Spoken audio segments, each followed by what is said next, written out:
The gong is sounding. Well, welcome back, everybody. I just want to say a few things before we get started again. This class is really a collaboration between the Denver Library and Forward Three Lakes, and we also want to thank the school district who offered this beautiful facility for us today too. Forward Three Lakes is really about collaboration, and I did pass out a little sheet that shows our 6 different teams that have been working on various projects. Really what Forward Three Lakes is about is getting people to talk about the future of our community. We started out with the UW Extension, did the design team visit, and now has evolved into different teams working on different areas. The leadership, which I'm the facilitator for, basically sat down and said, what do we need to look at in terms of the strengths and opportunities within our community? And one of the strengths we identified is the great organizations we have in this community. How can we build upon that core strength? And from that, we developed these 4 different classes that we're going to be doing. This is the first in grant writing. And the goal is to strengthen our organizations, whether they be nonprofits or schools or government or whatever the case may be. So coming up next will be a course on communications. Kim Swisher, who I believe is on the Zoom with us, or Blue Jeans with us here, will be conducting that class. It will be coming up in late September, early October. We have to set a date yet.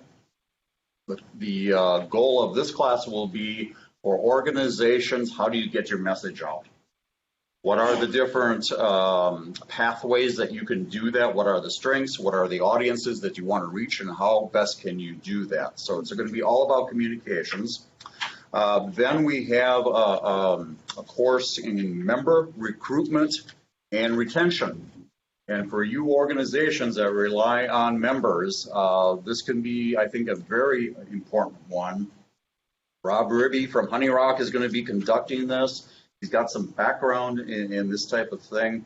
And if you're associated with the church in town, as an example, I know there's a few church people here, this could be something that you could be interested in. Or any organization that relies on membership. How do you get people into your organization? How do you get them engaged in your mission?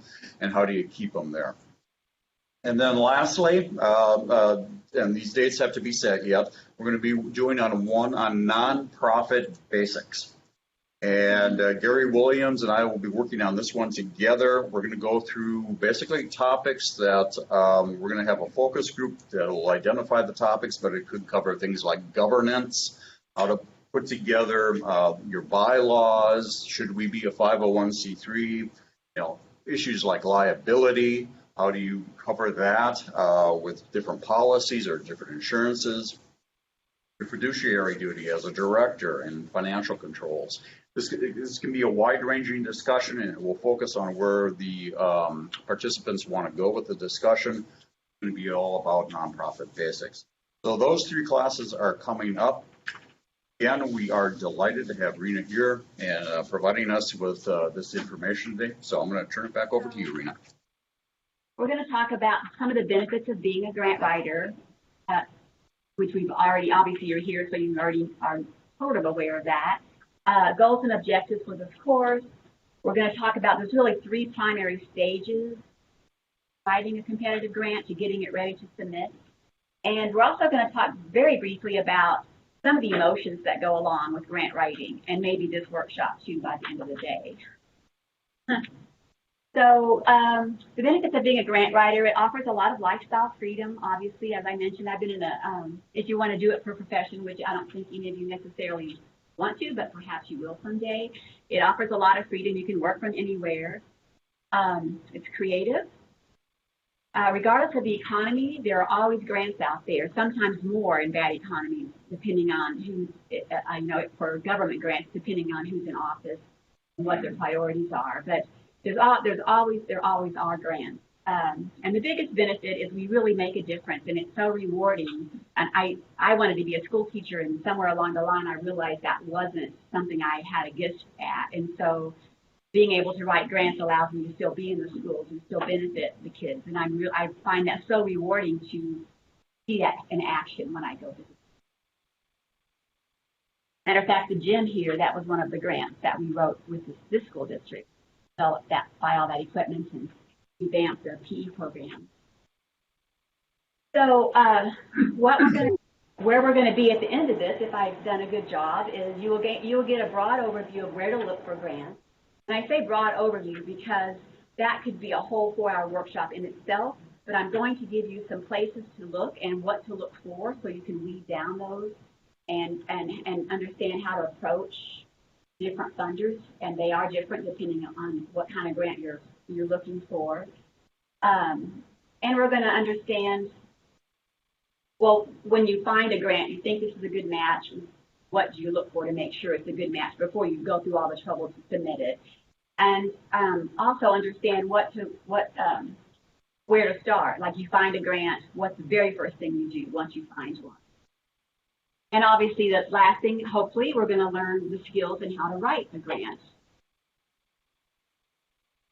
So the 3 stages of writing a grant, first thing obviously is after you've done the research, you want to make sure that, and this is especially important with foundation grants, which I think in many cases, from what I've heard here, that might be it's also a good starting place, but it also might be the best place to look for funding for many of the things I've heard here today.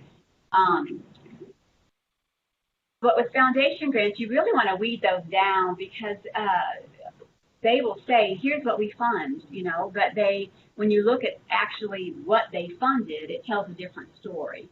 So and again, we're going to talk about that, but you really want to make sure you just keep weeding down. I think of it as an onion where you're peeling off the layers until you're really sure that this is going to be the right grant. The second stage is just developing the program. So you found the grant, you're sure it's the right match. Where do you start with developing that program and making it ready to write so that you're in a place to actually write that proposal? And then obviously the last thing is writing and submitting, which we'll talk about. I want to talk about the emotions of grant writing because it's kind of a big deal. It can be discouraging. So at first you found the grant, you're so excited, and it is so exciting because it's like this, we're going to make this happen, and everybody's excited, right? And it's fun. It's so fun. Then you get to the actual writing, and it is a bit like running a marathon because you just get tired, it's like you just get tired and that excitement kind of wanes and people are dropping out. All those people who were excited, who were on your team start dropping away and you're still there, you're still writing, you're still trying. And so this workshop, and forewarning, you might feel like that. I'm trying not to make that happen, but it is a lot to process, a lot I'm putting into your heads, right? I'm hoping if I do the job right, I'm putting a lot into your heads, and it might be a little exhausting, so I'm forewarning you. This, by the way, is my boyfriend. He finished a marathon about 20 years ago. He doesn't still. Then you get the grant, and it's awesome. It's so exciting. So this is the payoff. You get that award letter, and it's just the best feeling, and you know all your work is paid off. So stick with me on this, and I'm hoping that you will get to this point. Yes. Yeah, but then you got to do the work. Well, yes. Yeah. We got the grant, so we have to do the work. Yes. Don't blow my bubble yet. Yeah. Yeah, and I will talk about that when we talk about finding the right match, because that's a really important factor. And I didn't really know that. I didn't really get that about grant writing for many years. Because my job was getting the money, and then it took a while before, and really not until the most recent years, maybe the last 7, 8 years, where I've been helping with the other side of grants. So once they get them, well, Norm and I work together with that too. But once they get them, what's it like to implement? And sometimes that's really hard. And it's really important when you're writing the grant to keep that in mind, because if you're writing really unrealistic objectives, which we'll talk about in detail, ad nauseum perhaps, is that when you are writing those objectives of what you're going to do with this money, well, they're going to expect you to do those things with the money. And so you want to be careful to make those realistic and achievable, but also, well, we'll talk. You want to reach a little bit, but you want to make sure that you're not putting so many things in that you get the grant and you're overwhelmed that there's no way you can get this sounded good on paper. And honestly, to be honest, as a grant writer, all those years, I was writing a bit of pie in the sky. I mean, the team had input, but it was later I realized maybe I was setting them up for a lot of hard work that I didn't necessarily have to. So I reduced the amount of objectives I put into grants, for example. So there's not 10, there may be 3 or 4. So, okay, so we're going to look at briefly look at where to look for grants, how to find what to look for to make sure it's the right match, and we're going to take a look. Although I was going to bring some actual proposals, and I didn't do that. But I can send that out if you want to see some actual. The reason I weighed that decision is because the reason I didn't is because each grant is so different that I could show you a proposal that I've written that got funded, but it will not really look like anything you're going to see. So I'm not sure it helps. So first of all, who gives grants? So there's 3 basic kinds of grants. There's foundation grants. And foundation grants come from people, families who love an area, like the writers, who love an area and want to provide money to sustain it or to grow it, or whatever their reason is for giving money. So that's foundation grants. Corporations also have grants. They're also called foundation grants, but I think of them as corporate grants because they're a little different in nature. They are usually aligned to either where that company does business or sometimes where that company person lives sometimes, or what they do. So if it's snowmobile company, likely they're going to give grants to promote snowmobiling. So that's corporation grants, and that's how they differ from foundations that are from individuals. And then there's government grants, which cover state and federal grants and county grants. And those are very different in some ways because of the approach you take when you're writing them. And I'm going to talk about that in detail, but I'm also going to tell you I set up this workshop to lean towards government grants. And the reason is they're harder. And if I give you the knowledge to write a government grant, you're going to be really well prepared to write a foundation grant. And knowing the difference will help. So you'll know for example, foundation grants like a lot more heart than head. You've got to show a little more passion, but I'll talk about that. But anyway, so this grant workshop is going to be geared to government grants. You can use those exact same skills to apply to foundation grants because they all have some key similarities. Okay, so where to look for grants? So the first thing is if you have an agency and organization and you know that there's another one in another county or even in the same county and they're getting funding from someplace, whether that be a state, federal person, chances are they're going to also be willing to fund you because that's what they do. They fund snowmobiling, and if they're funding snowmobiling, chances are they're going to fund snowmobiling for your county too. So whatever it is, kind of look around on websites, see who their funders are, they're getting their money, and apply to those. And it's not a thing that's a bad thing to do. It's completely legitimate to do that, in my opinion. There's also, I want to mention that these are available on my website under the resources page, and I've given everybody a card, and my website's on there, but I have these and more, so the links to these. So Foundation Directory Online is the best place. It's they have a free version. Erica, do you have that at the library? No. Okay. If there was enough demand, but it would be something. Okay. I know Stevens Point, I don't know, I'm assuming they still do, and these were actually funded by a grant to provide a grant database. But Stevens Point Library used to have it, Marquette. But anyway, it's a great source. It's the best source for finding foundation grants. They do have a free version, and they also have a paid version, which is much more robust.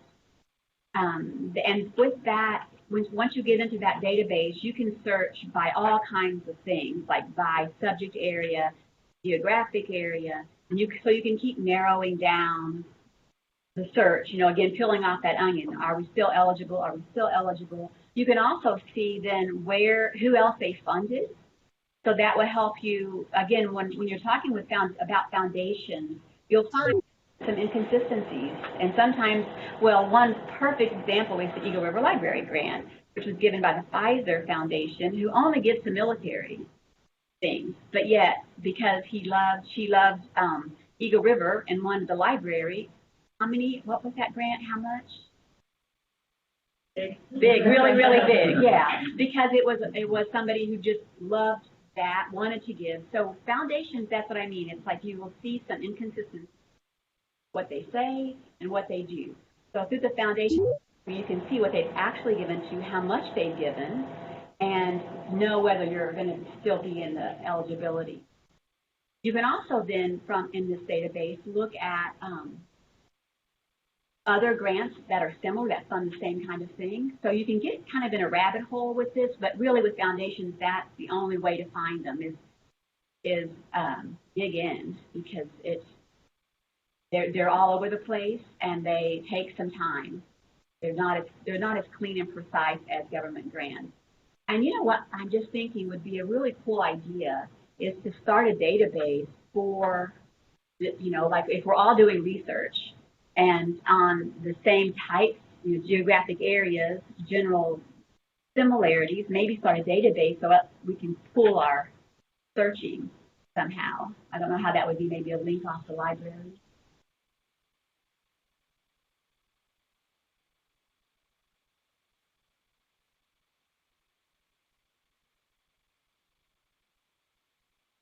Right. Yes, that's on there too. The Guide Star. That's exactly right. Most nonprofits are on there. They're 990 for tax returns, and so you can see who they've given money to and how much. Grants.gov is where you go for. Oh, yes. Government money. They're just. Where's the best place to catch them? Are you talking federal or anything? Yes, thank you. So the question is, I'm sorry, I forgot to do that with Kathy's question. Kathy's contribution. So the question is, as new money is coming available, where do we look for the most recent information regarding that? Right? Did I do a good job with that? So what I do, and this is first of all, you can see the grants come out on grants.gov. That's when they've been released. And you can search there by agency, by government. This is federal, by government agency. With state grants, county grants, you really need to be ideally one step ahead. And the way I do that, and this is maybe more than you want to do, but I try to be one step ahead by following the legislation, following what's proposed. So what has been proposed in different bills and what's the likelihood of that becoming reality. You also, and this is probably getting a little deeper than you necessarily want to be at this point, but you also can tell, like if you're on enough websites that advocate websites for whatever your passions and needs are, they're ahead, they're already doing this. So you start to see conversations, some similar conversations coming out. And so there's a lot of ways to kind of get a handle on what we might expect to be available. So that's what I do. I actually follow different bills, different topics, and it's a little bit of just leg work, sort of. Like detective work. Yeah, it's like detective Do you have work an example? of Like you go to a website, The the advocacy. appropriate. Oh, well, yes, I could give you an example. So for after-school programming, which is a very popular request of me with grants. And so I follow, there's an after-school, I think it's called the After-School Alliance. And there, if that, I might be wrong about that, I have to go back and look. But that, they follow the legislation. So I submit, I follow their blog. I get their newsletters, and I read them. If it's something I think I've gotten requests from my clients, like this year we really want this, then I start finding out who's following that already. And they will mention different bills like, oh, this is exciting, governor this or senator this said this, and we think it's going to pass. And then as I see that more and more becoming reality, then I start paying attention and start doing my own research. And you can follow bills actually where you get a website, or you get a link that says somebody's made a movement on this bill. But that's deeper than you. But basically, yeah, just find who are your advocates for what you want money for, who's already doing it, who's following it, and then follow them. And then you'll kind of get a sense of what's coming available. And then once you're doing it for a while, because I've been doing the education grants for so many years, I already know their patterns. Like most grants are available annually, sometimes biannually, depending on the budget and how much money they've had to give out. But you kind of get in the groove, so to speak, and you know, like, okay, this year, for example, after school programming is going to be out again. Yay, it is. So that's good. It wasn't last year. So it just really takes a little bit of digging, finding the right places to follow. It's a little time consuming, very time consuming, but it's. Yeah, and so we talked about GuideStar, grants.gov, also individual state departments follow their website. They have different, and they're not as clean as grants.gov, but you follow them or find out who the program manager is, contact them. Again, just kind of get in that groove with them, take some research to find out. And it happens to me every time I go to a new state. Most of the work I do is in Wisconsin, which makes it easy. I know right where to go. But a new state, sometimes I work in Texas now, and I don't know their patterns. I don't know their grants. So I have to do a lot more digging, get in that headspace, and find those links and those people. So it's really just a matter of digging.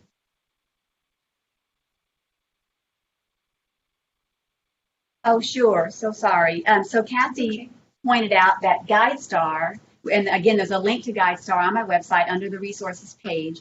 GuideStar, you can look up nonprofits, which includes foundations that give money. You can look up their 990 tax return, and that will allow you to see where they've given money in the last year or two, which is really helpful because, again, what they say is not always what they do when it comes to foundation.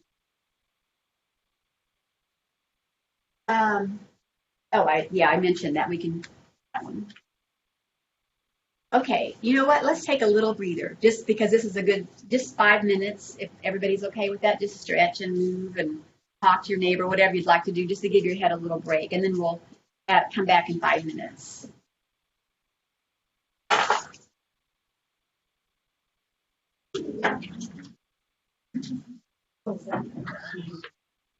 Yeah.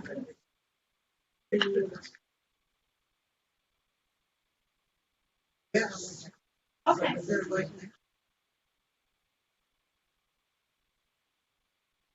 So,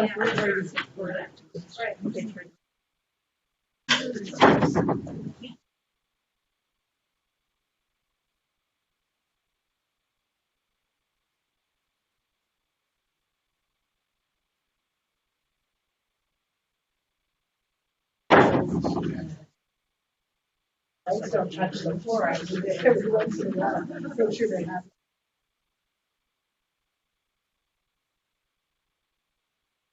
note, if anybody would like anything to drink, we have water and some caffeinated beverages out in the cooler right outside the door.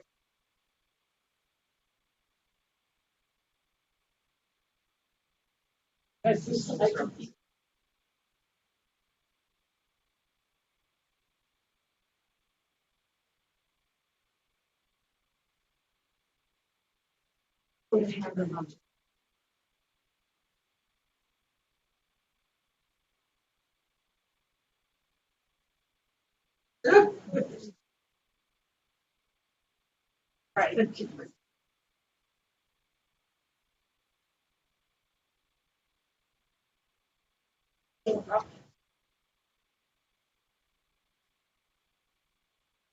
I know that you usually get somebody.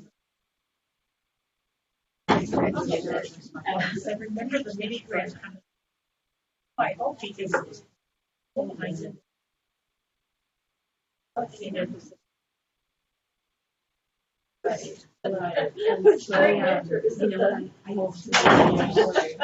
So it was like, it was for this.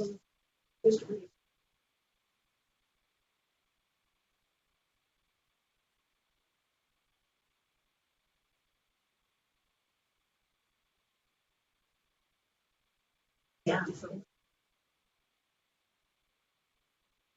But, and that was. I didn't end up getting all that. This, that kind of was. But we're, every program stopped. Everybody's using money then, right? Because yeah, I don't know that yes. I'm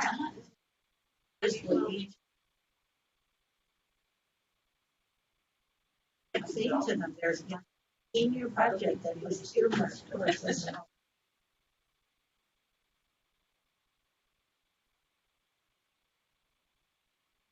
Because I was curious, I tried to get to their meeting, we have so many things to go through for them.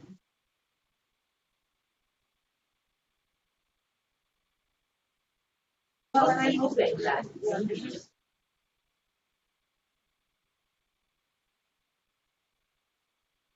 Another job.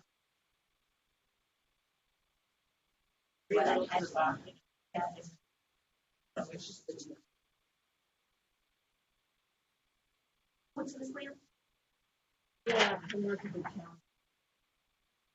What's that?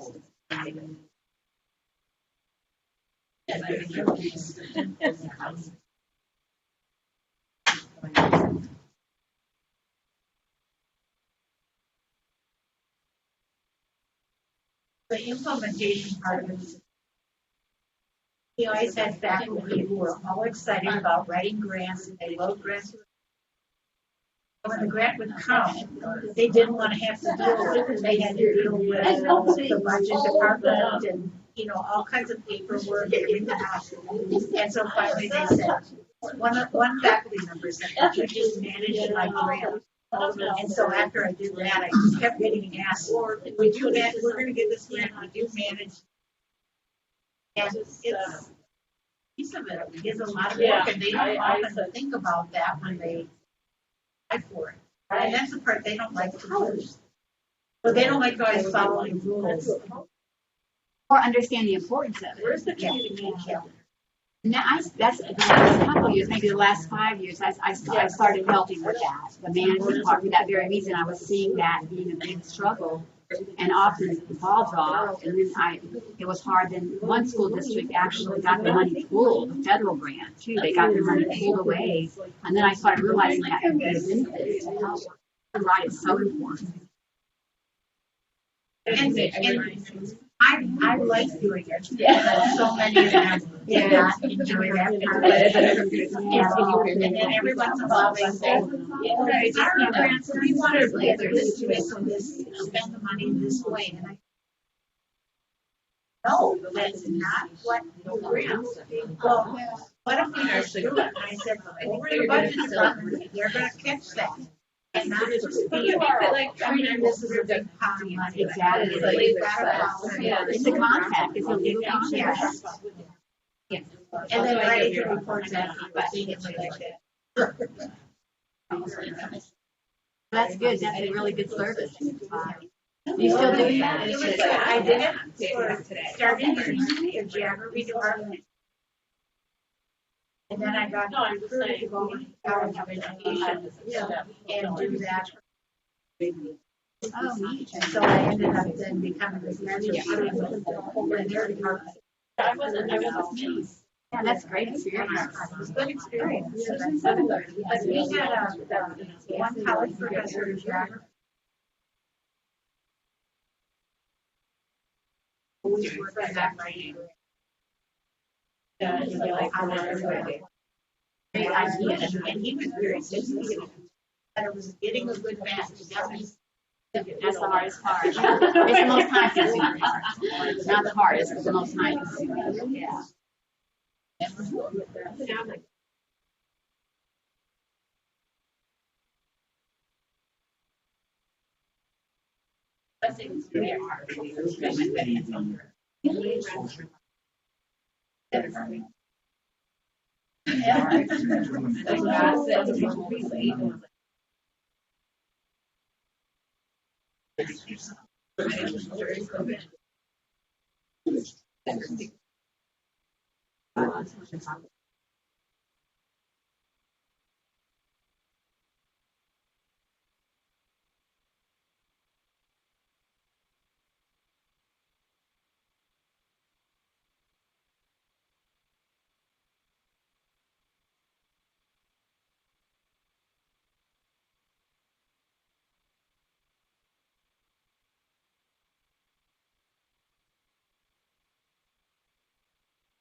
Yeah, right.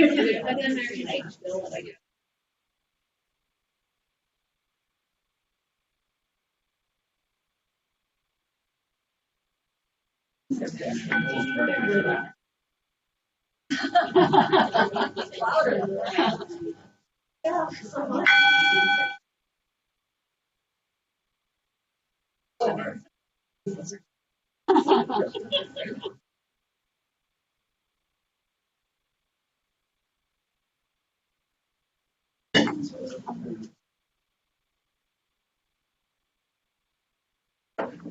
Hey, I forgot to mention these little things on your table. These are they're little sensory devices, but they feel so good on your fingers. I've learned about them through a school that I work with who targets autistic students who need a lot of sensory input. And then once I discovered them, I wanted to share them with everybody. And they also make really good fidget toys. Oh, they do? Oh, Alex's climbers also use them. Because you'll get hand tension grant writing, you know, your hands will get tired and it's like you could literally feel like joint pain throughout all your knuckles, and these help a bunch. And people who climb where I'm living now, this is like part of, at the outdoor store, they'll have these next to the climbing equipment because climbers are like pulled out of the rocks and their hands get tired of this. They just feel so Joint good. tension, yeah. And for you online, I'll give Erica some extras. They have at the library, so you can come and pick them up if you'd like to. Okay, so we're moving now, talking about finding the right match. Again, this section is going to be much briefer than the next section, which we're going to dig into writing the grant. But so when you're looking at, here are the main things to look for when you start looking at, is this a good match for me? Look at the population they want to serve. So that will be maybe a geographic area. It might be at-risk youth. It might be elders. It might be anything. But you want to see, is that a match? What's the need? What kind of need are they looking for? So some mini grants will want things like low income, depending on what they're targeting. They might want underserved. It might be something like if it's for trails or something like that, they might either want something that's been like you already have an established trail and you have some money, or they might say it's seed money, so we want to start a trail. I mean, it can go anywhere. So you want to make sure that the need you have matches the need they're looking for, because we'll talk about how those are scored later. Section. Think about too, what are you trying to do? So it's important to have an articulated plan, and this is a misconception I see a lot, where people will assume that grants are about Well, we know we want a trail, so we'll figure it out. Once you give us the money, then we'll figure out the details. But it actually works in the exact opposite. You need a very articulated, very specific, everything down to the timeline and budget, very clearly ready to be written before you submit that grant proposal. Because if you just say, we need this, here's why we need it, please give us some money, you're probably not going to get the money. Not always. Sometimes if it's a foundation and they know you, they'll just give it to you, but rarely. So I always say it's like finding online dating or dating somebody. You know, you're like, you check off the boxes, like, yeah, that still works. Okay, you're still going to be okay, and they'll have this match going on. Once you find, another piece of finding that match is looking at the application package. This is especially relevant, again, to state and federal grants, but it's not just the application itself. Usually there's a whole bunch of stuff that goes with it. So with federal grants, it'll be maybe 150 pages of all the things there, the background and the backstories. And so you just want to dig deep and find out, you know, if it's a state grant or a county grant, go a step further and where's their money coming from? Because that ultimately is where they're accountable for. For example, the after-school grants is one example. That is actually federal money. It filters through the state, and the state manages it, but then it's actually federal money, so the state has to answer to the feds. So it means ultimately you're answering to the feds. So what I'm getting at is that whenever you find something that looks like a really good match, dig deep as you can, finding out everything you can about that funder and the application, more than just the one application that you're completing. The reviewer scoring is another area to look at if you have access to it, which you will if it's a government grant. You usually will.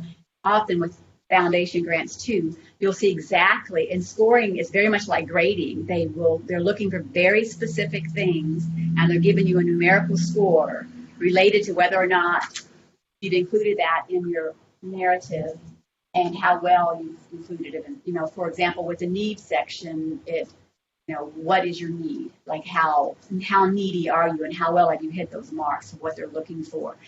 So if that's available to you, review that before you actually get to the writing stage, because it can be very revealing in how you're going to be.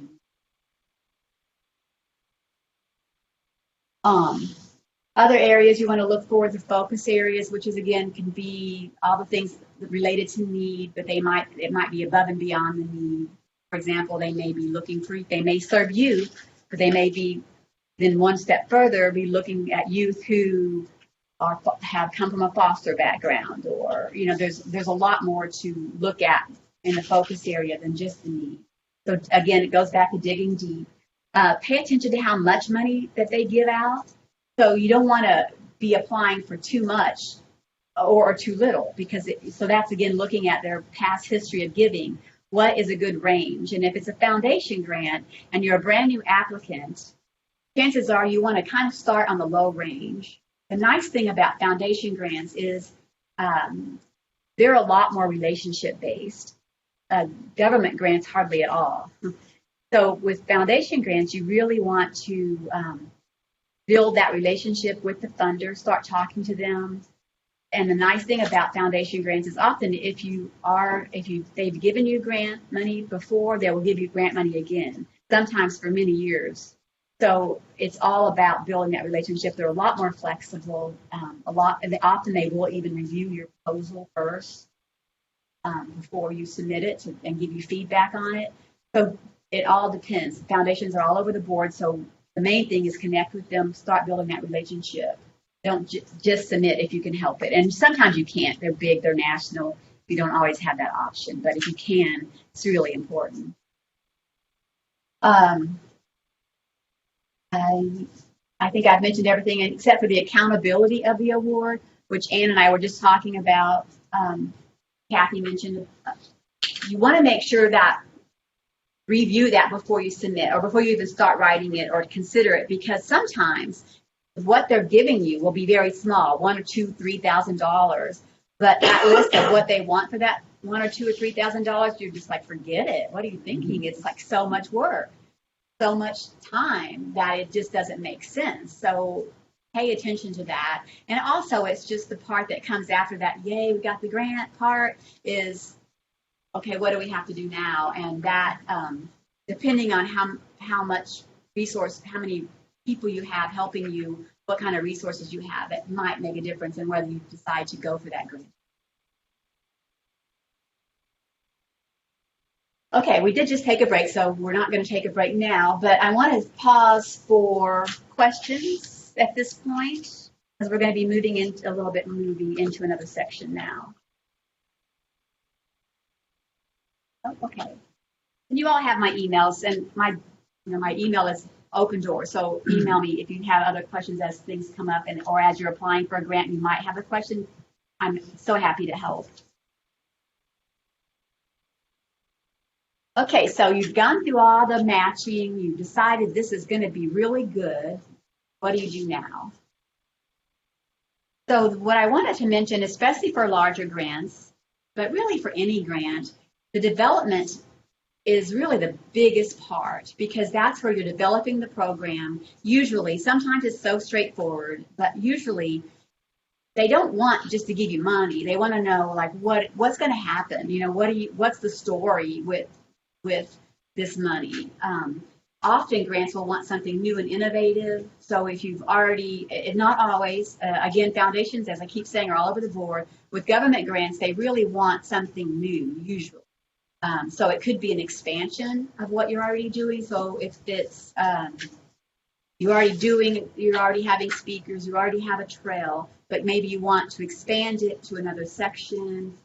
You want to build something on it, whatever it is. So an expansion is a reason to, is a way to build a story, even if you already have money coming. Obviously, something brand new is a good reason to. So when we talk about project development, again, this is the pre-writing part. We're going to talk about developing a team. We're going to talk about partners. We're going to talk about the research that you might need to do and the needs assessment. And I want to reiterate here that I'm catering this training to government grants. So it will seem, well, when you write a foundation grant, it's not going to be nearly as intense as what I'm presenting, probably. But I want to give you the tools to go with this as far as you want to. So when you pull together a team, one of the reasons you build a team is ownership, because if you just write a grant, you yourself, to do anything, and you don't bring in people, you're going to still be standing alone implementing it, and maybe people won't even really want what you've written a grant for. So you really want to consider it always, no matter what size of the grant, who would be our team, because it helps build ownership of that investment in that initiative. It also helps to share responsibility, because as I mentioned, it can get tiring to write a grant depending on the size. So it helps to avoid burnout if you bring in other people to do it. It provides valuable perspective, because everybody has a different area of expertise. Everybody's brain works differently, and all those are very valuable to having a well-rounded program. I recently saw that in action. I was working with a district, awesome. I loved working with them. They were all conceptual. The whole leadership team was conceptual thinkers. So they were great at the initial, like, let's develop this awesome idea, so good. But then when it got down to the details, they literally just fell apart because they didn't have that diverse team. So you really, that was a perfect demonstration of why you really need a team, and you need a diverse team, both of thinkers and also experts. And also build sustainability, because especially when it comes to a community, the more people who feel like that they contributed to developing this, the more likely it's going to be a sustainable thing that's going to continue. They're going to be invested in wanting that to continue. So when you pull together the team, in general, here are the types of people. You want to consider, the and I didn't have this on there, I don't think, but you want to consider you know what I mean by left brain, right brain thinkers, conceptual versus detail. You want both of those types of thinkers at the table, but you also want one person who's going to be the team leader, not a bunch of people being the team leader, because then it becomes chaos, but one person leads that team.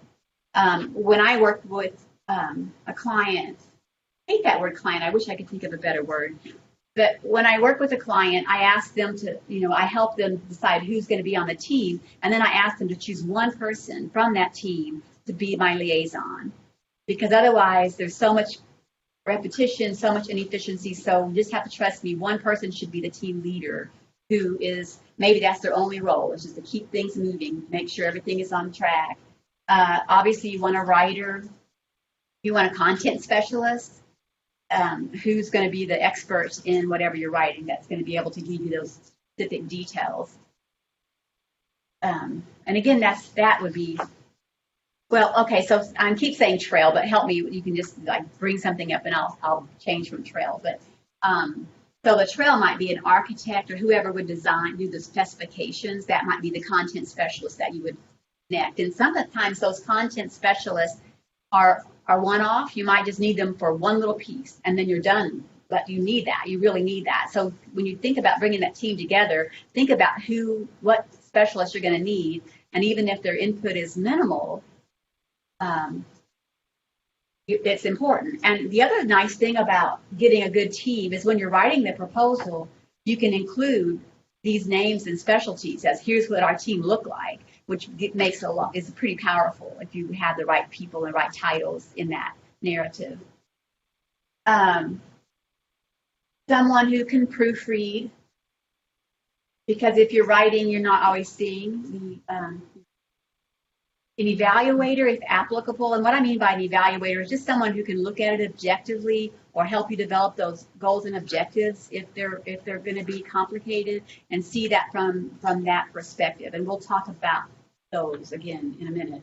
But so if it's applicable or if it's a big grant, you will need it. Sometimes those are mandated. And an administrative liaison. So someone, whoever it is that makes the decisions for whatever you're trying to do, you don't want to include them at the very last minute. And I say this also from experience where we actually, again, a school district, I worked with the principal, and we wrote this beautiful grant that got funded for hundreds of thousands of dollars, only to find out that the district administrator said, no, we have a bad history with that landowner. We're not buying that land. We don't care how much So we had to deny the grant, which then wasn't a good reflection. We can't go back to that funder and ask for that hundreds of thousands of dollars back. So I learned the hard way that make sure that whoever is the decision maker is involved, even if it's minimally, even if it's just like here's a briefing here and there. You need to make sure that they are on board early.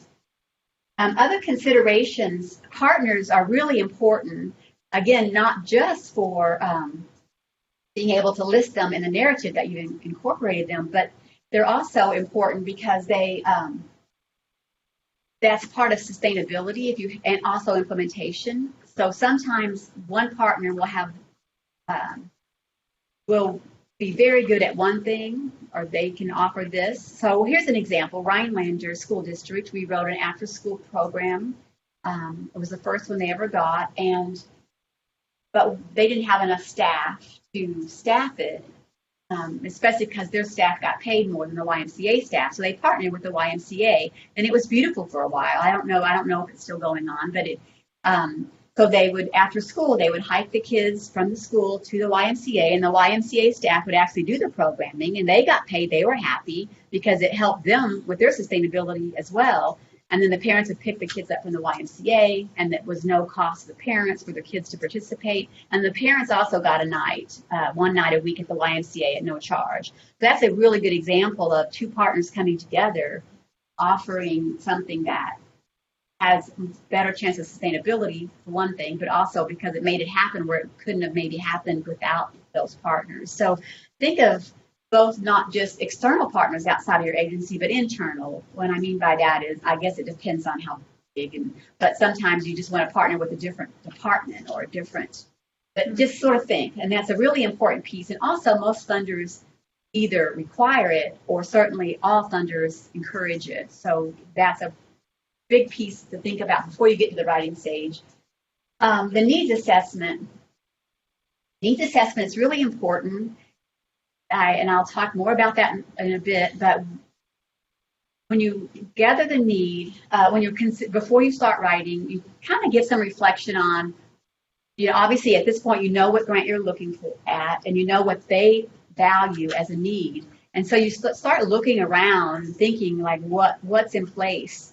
Can we just gather this data, or do we actually have to develop a survey or some other sort of tool to get the information? And if you do, what steps? And that's important to think about. You don't want to just give out a survey, because often what you end up with is a bunch of data that, when it comes down to it, is not going to help you. So really, because you end up with just all this data that doesn't really get to what you really needed in the first place, it's really easy to make up the questions, but really think further. Like, once we have this data, first of all, ask very precisely what you're asking and what you need. But then you also want to make sure that when you get that data, it's actually going to give you what you wanted to know in the first place.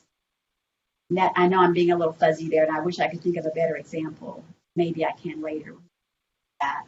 Or you can just ask me. You can run questions by me if you want to. Anyway, so the needs assessment, just look around, think about what is available to us, and if it's not available to us, what do we need to collect before we start to write? And the research, I think I've mentioned this already, but talk to the program officers, do your background research, find everything you can, find funded proposals. All government grants, including county, city, state, federal, are open to public documents. What's that act called? Freedom of Information. They're all covered under that. So you can ask for a funded proposal. Sometimes that's helpful just to see how that's structured or what they valued. If you're asking for a federal one, it'll take a really long time. So it's better just to ask somebody who's already gotten the grant, because most people will share.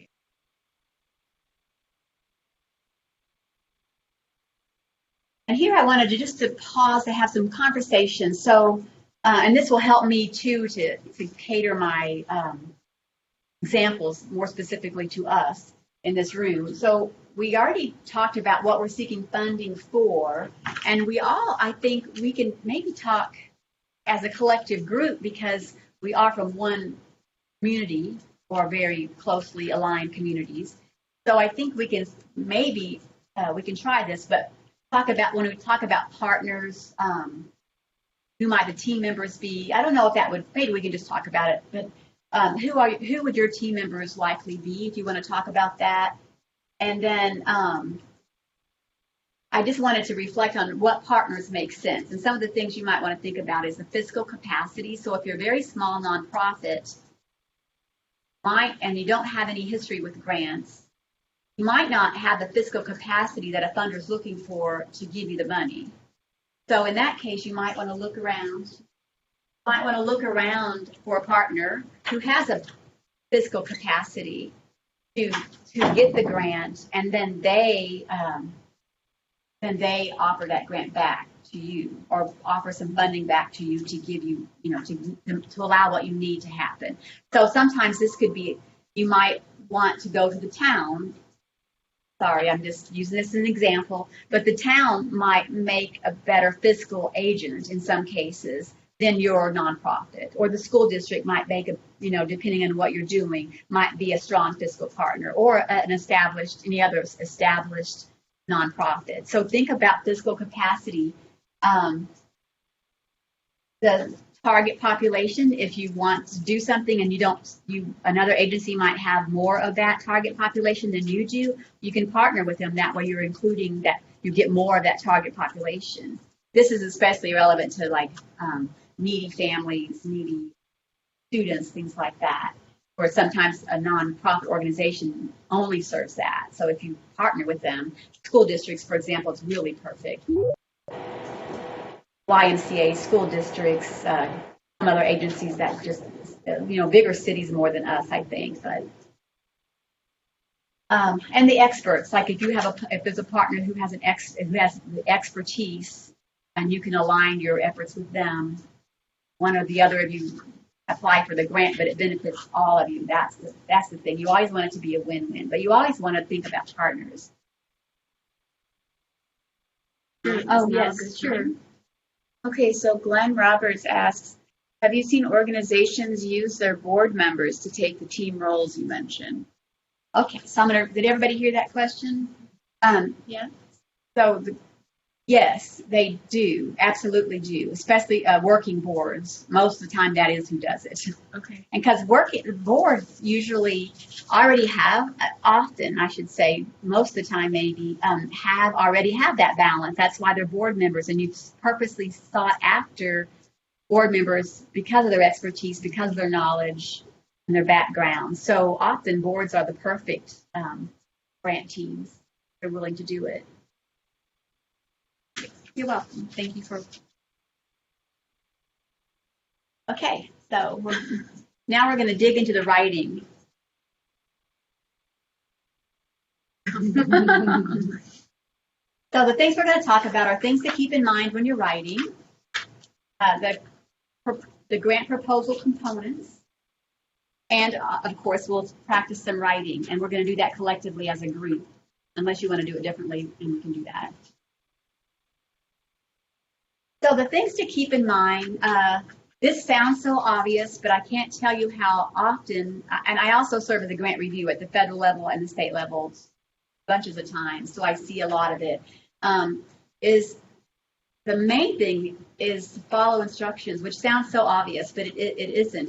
You have to look exactly what are they asking and think of it objectively, not what your passion and heart wants to tell them, which is where we get hung up because there's so much cool things to tell them about what we're doing, and it's all legitimate, but what they're asking might be something else. So follow instructions very specifically, write very clearly and precisely. There's actually a really good book. I have to remember the name of it. It's called On Writing Well.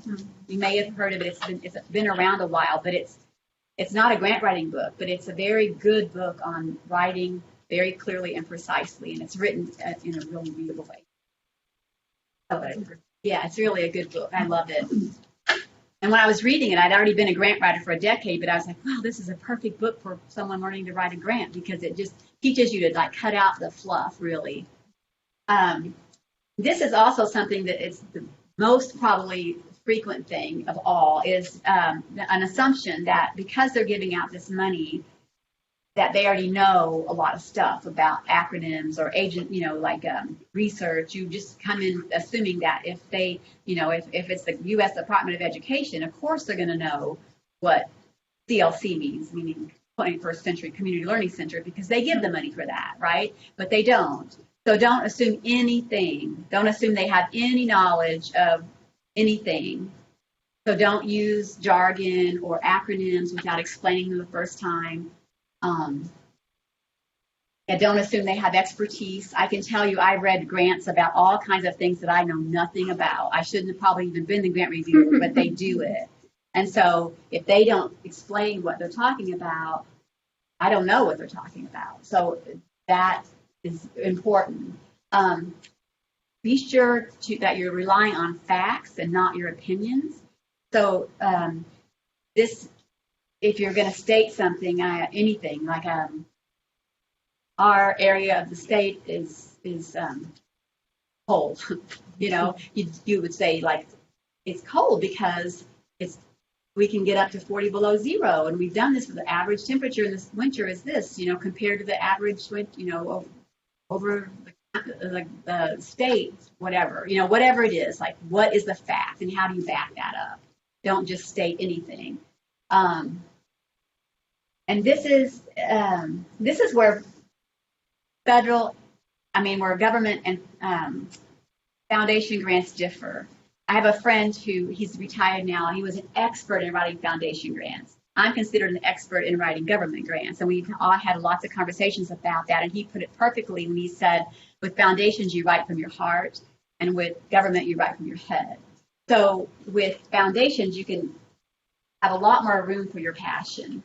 Not a whole lot of room, because it can't be all about passion, because ultimately they still want to know the facts and what you're doing and how you're going to do it, but it leads a lot more to that than government grants. government grants, I still try to weave in very subtly some story.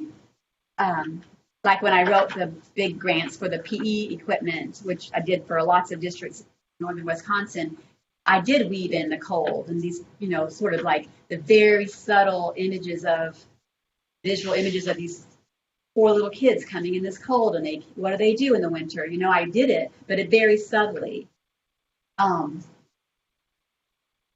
So if you're writing foundations, you can write a little more passion, still keep the rein on it, but government grants really try to keep the passion out, except for little strings of it here and there.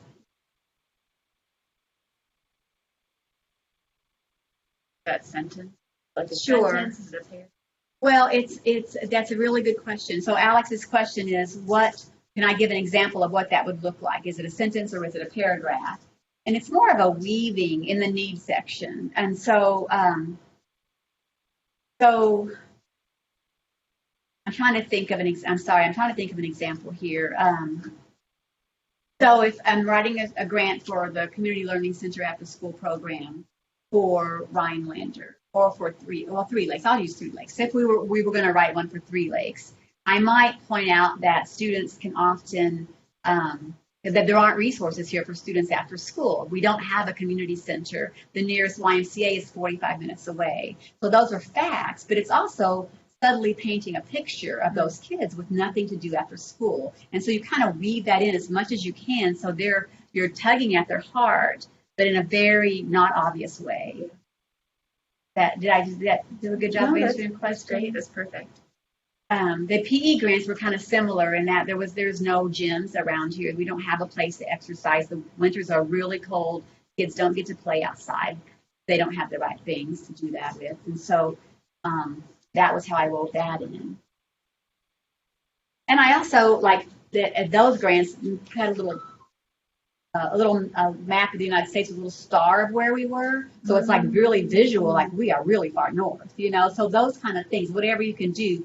But, one of the grants I did, again, that was a PEP grant, but right now, all grants are submitted online. So we don't have the luxury of this, but I made the divider pages, because you can't put photos with government grants, but I made the divider pages photos of the kids in the snow, skiing, so it's like or sledding. So it was a huge visual of like, oh my gosh, it's a lot of snow, Yeah.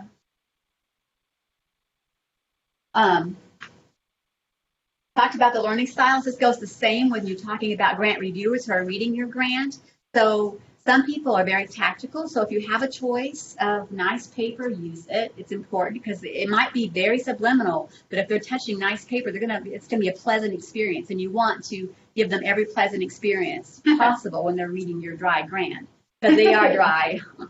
And other people learn better visually from quick charts. So I try to do both a narrative and then a little chart to visually quickly show it. And that way you're hitting both the left brainers and the right brainers when you're doing that. And I also, try to think about, even though it's a grant, it's not a novel or a beautiful publication, but I try to make it so as much as possible. So, think about how that page looks.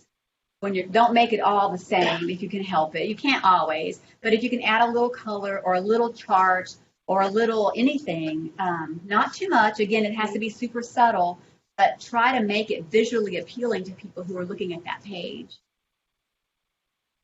That are reviewing down with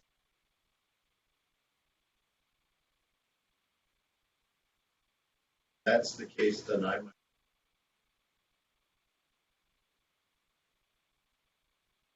limit the text. Well, yeah.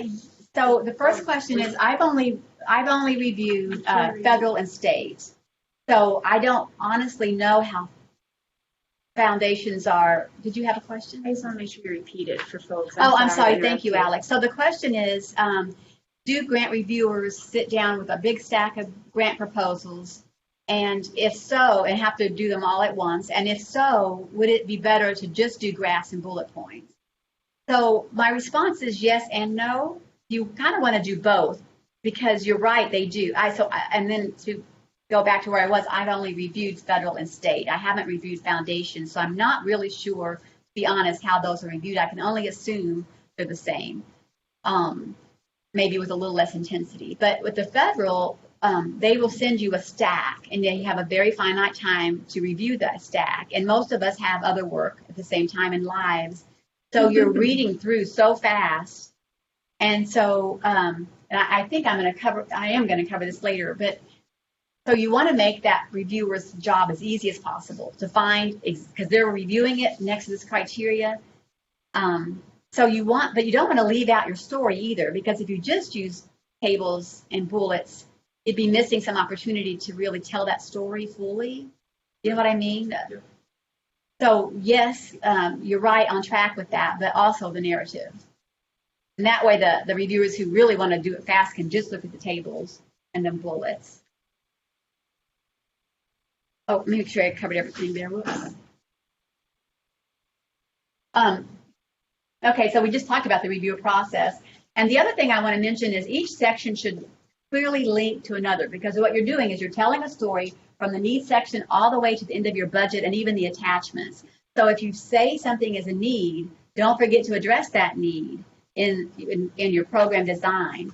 So you don't want to just say we have this problem and then not do something about it, because then you're going to get points off, because they'll say, well, what about what you just said? That was a problem, you know? So there will be some cases, like you're not going to, if you have a high poverty rate, you're not going to solve all the poverty in your county by this one program. But if you are doing something that's going to address for some people, that somehow is going to link back to that poverty, even if it's a small group, it still links back to that poverty. Also mention, like, if there are other programs that, you know, you address and you say that there is a need, then we're working with this group that is doing that piece of it, and then this. Absolutely. As you know, so, you know, making sure you're covering it, even if it's. That's absolutely true. So did you all hear Erica? I'm sure they did on mine. Oh, okay. So Erica's comment was, I don't know if it wasn't really a question. It was pointing out that if so you have a need, you've addressed the need, but then you also know there's all these other agencies who are doing pieces of helping to address that need. So your piece is this, but you also know all this other piece. Should you mention that? And absolutely, because that also shows that you're really aware of what's going on. Again, it goes back to those partnerships. You're aware of your partners. You're all working together. And I don't want to get too much into that because we're going to talk about it, but absolutely you want to point out that you are part of one piece of a beautiful network, all working together. So that goes back to those partners, those expertise, those people with expertise that you have at your table. And honestly, this is sometimes this is a true that I've done this. This is an admission, for better or worse, is that sometimes I've like, that would look really good in my proposal to say that person, maybe it's from DPI, that person gave input, even if it's, so I will find any reason to contact that person, even if I don't need their information, just so I can write they contributed to this grant, because their title is really important. So that's a little gray area, I would call it. So here are the sections of the grant, and this will be true with almost any grant. We will see an abstract. The background is optional, but I do it. It's very short. I'm going to talk about these. The needs section, project design section, management plan, which is about how you're going to manage it once you get it, how are you going to sustain your efforts, how are you going to evaluate to make sure that you're doing what you said you were going to do, how are you going to evaluate that to make sure, and then the budget. And these are the deep things we're going to talk about in detail. So the abstract is really, it's usually one paragraph or one page depending on the grant, and it really is just a summary of everything that you write in your grant. So you want to write a very general statement of the need. You want to do a sentence or two about what you're doing. You want to include if you can, include your objectives. This is what we're going to done, objectives and outcomes, and that's about it. So I always write this last. I find it much easier to write last. I have met some crazy grant writers who write it first. I don't know how they do it, but they do. They find it easier to summarize first. But one of those crazy people, go do that. But I think it's like if you do it last, it's super easy because you're literally pulling, cutting and pasting from the grant. And this is what they use when they advertise. If they release the grant award and they put it in the paper or whatever they do on the federal website, whatever, this is what they use to say, here's what this is about. So it's kind of important to make sure there's no typos because they will just cut and paste it.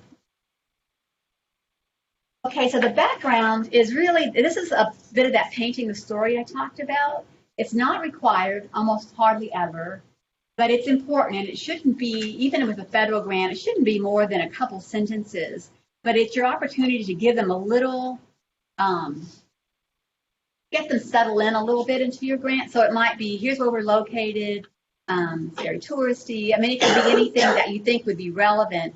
But what this gives you the opportunity to do is stand out, because Tom, right? Tom mentioned you're sitting there reading all these grants, and you, after a while, you start to get angry. And if they don't, if you don't have something, you don't win them over. You have the opportunity to win them over right away, and that's what you want to try to do. And if you can do that, you're going to love them right from the beginning. You're going to read a little more carefully. If, on the other hand, it's very abstract, or you're not getting it, what they're trying to do, or you just don't feel about them, you might not read their grant as carefully. So the background is just a sweet little way, right away, to kind of give them a little picture of where you're coming from, and to make them like you in the beginning.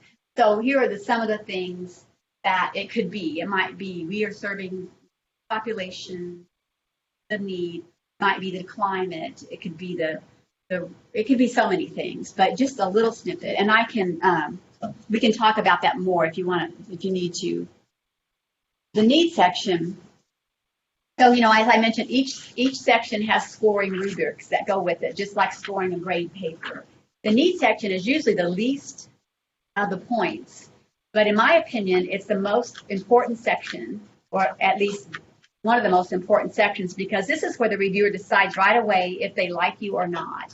So if you write a really good need section, and it's well organized and has significant need, it sets that reviewer up to assume the rest of your proposal is going to be just as good. You're going to, this is going to be a good one. You just know that as a reviewer, as you're reading the need section. This is going to be a good one. And you're set up to like them and to score them well. So at this point, if your need section is good, then you're going to have to write a bad section, not just an average, but a bad section to change their mind later. Because then as a reviewer, like, what happened? This was going to be a really good proposal. The opposite is true. If you write a really bad need section and it's all over the place and it doesn't, it's not easy to read and you're still not sure what they're trying to say or whatever, as a reviewer, you're set up to assume the rest of the proposal is not going to be good either, and you're set up to assume you're going to give them a low score. So this is why the need section is, in my opinion, one of the most important sections of the entire proposal. So in the need section, you want to be persuasive. Of course, you're trying to talk them into this is what we need, or this is why we need this. You want to talk about how you assess the need, and this is where we talked about the pre-grant, the planning stage, where we looked around and just said, do we need surveys? Are we looking at census data? What are we looking at? So in the need section is where you pull all this together and put the results of what you found. Just a general question. What would be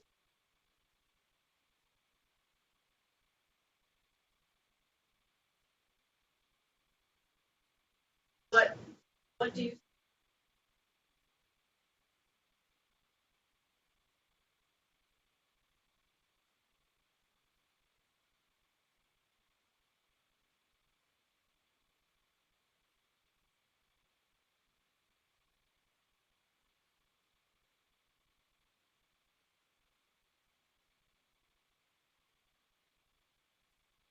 Well, so like, what would you want? Can you give me an example? What would you want to fund? I want to make sure that the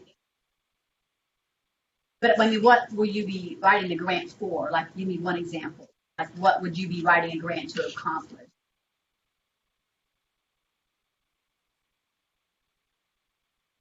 Okay. I'm thinking even.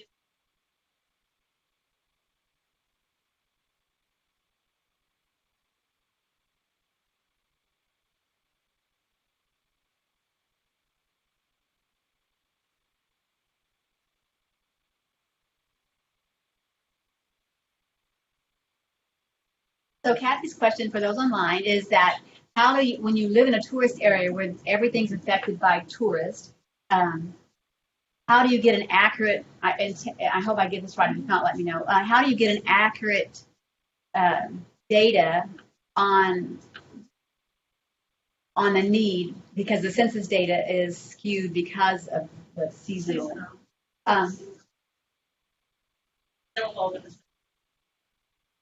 Well, and I have come across that specifically in Three Lakes because it's not just the tourists, but also the retirees who come and have more income. But and so it raises but it doesn't reflect really what the true need is for the school district, which is the families, which are not those in most cases. So you have to pull, you have to. So when I develop a need section, I pull tons of need together. Most of I don't even use, or at least 50%, if not more. Like I look for everything. So one year I wrote one, that very reason, that I came across that very thing. It wasn't for Three Lakes, but another district similar.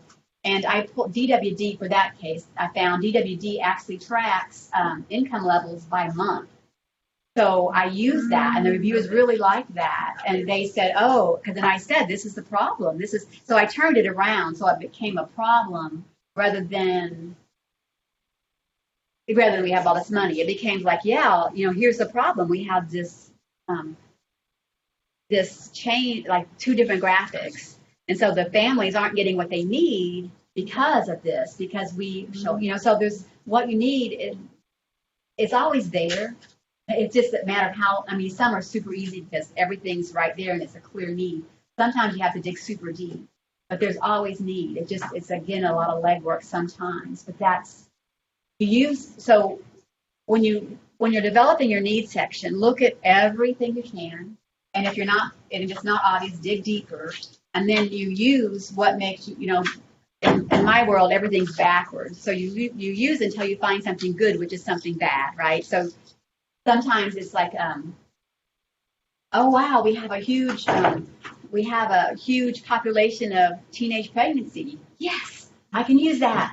So you dig around, you can dig deep in the census too and find like maybe, I'm just making things up because but it might be true that there's a big discrepancy in average cost of homes if you look on the lake and if you look off the lake. I know that's to be true. And then if you look deeper and you find if it's available, what's the average age of those living on the lake versus those not, and then use the not, and that can show a very different picture. So it's really about just like looking at tons of data and then picking and choosing. This one makes me look bad, yes. This one makes me look bad, yes. And then weaving that into a story. Pitiful story, but not too pitiful because you want your needs section to show a pitiful story, but the pitiful story is that we can do something about this. We have the resources, we have the expertise. So that's the spin you want to take on the needs section. I mentioned it sets the tone. You also want to use comparison data. So if you have the opportunity and the data is available, try to compare it to something and keep reaching until you can find that comparison because you always want to look worse in most cases. So if it's income, obviously you use, well, the county average is this, or if the county average is not higher than ours, then use the state. So you want to just try to find that comparison always because if they aren't familiar with us, then they don't know what does that mean in comparison to what, So that's why you want to try to always compare it. It makes your data much stronger. Use accurate and recent data and include studies if you can. And the recent is the last 10 years. That's kind of as far as you want to go with studies. recent, obviously with census, you want to use the most recent you can get your hands on. So depending on the data set, what recent means varies.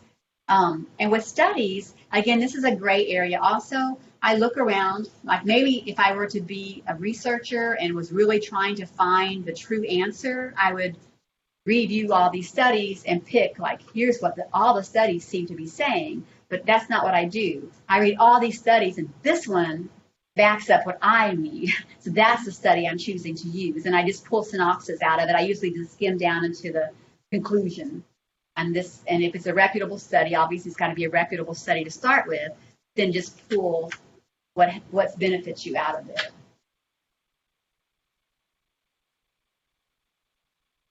Any questions on the needs? The one piece about the statistics and the data, I think one thing that we found is it's surprising how much data is there, and that sometimes you just don't know where to look for it. That's an advantage of a community that are writing grants for different organizations together, because somebody may have some very good data that you need that you didn't even know existed or where to begin looking, and they've already used it in their grant. Absolutely. And that's really, really. And actually, I don't think I finished my thought before, but I think it would, and actually that's why I started my resource page on my website. Partly is for me to remember where things are when I'm writing another grant, but also because I realized, well, I know all these places. I could just add them all and people could go to it and find. But I was thinking as we were talking, so I'm sorry, so rephrase, for those online, and suggested or accurately mentioned that there's so much data.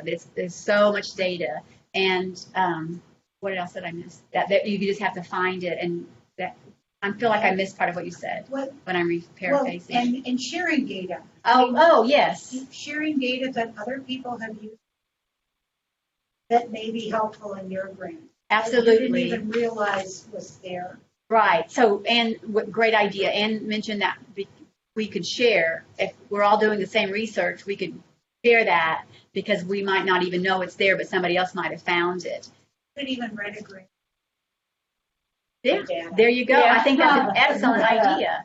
Well, that's what I was going to say earlier, and I forgot. I don't think I finished it, but is that because we're all one community, all looking for grants, probably a lot of the same foundations are going to be looked at. That would be really cool to start something like that with resource pages and list of funders. So as somebody finds, like, maybe this doesn't work for me, but it looks like it could work for our community, like somehow organize that in a place. That would be a really cool thing to do. So where I find data and where I found good places to find data is your own agency or groups sometimes collect data, have statistics, how often something's used or how often come to something or what has been requested.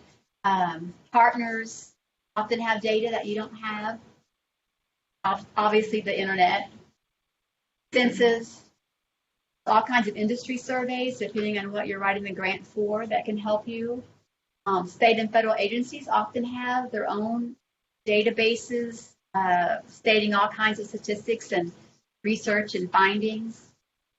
And then I list my own page here because I try to put links on there as I find really good ones. I try to keep that. I just updated it before this workshop because some of them had expired.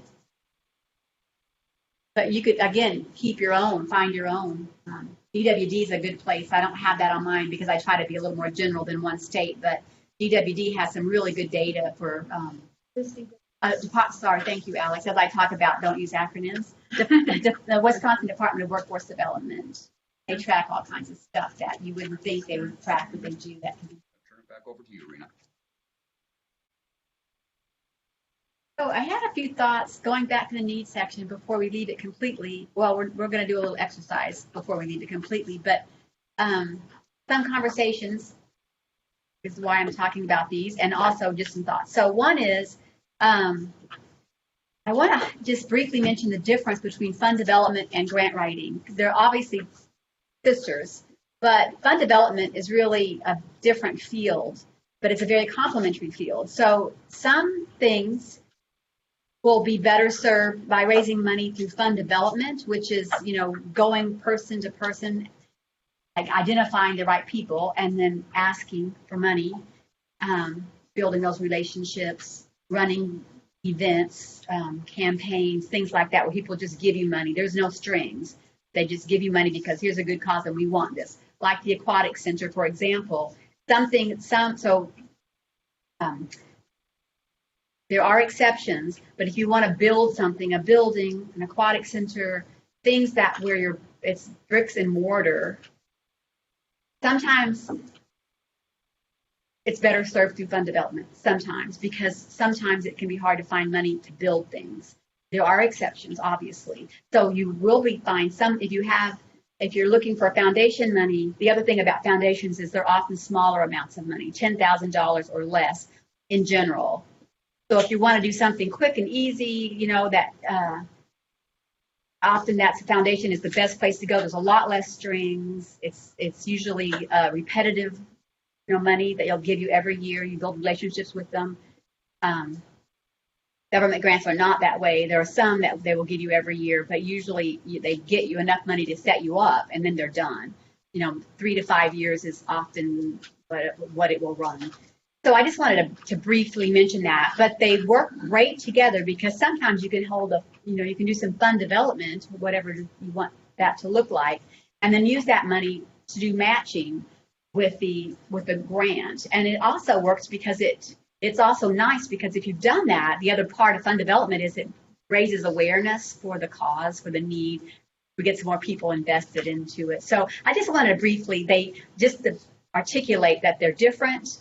They're complementary. You can do both together very successfully.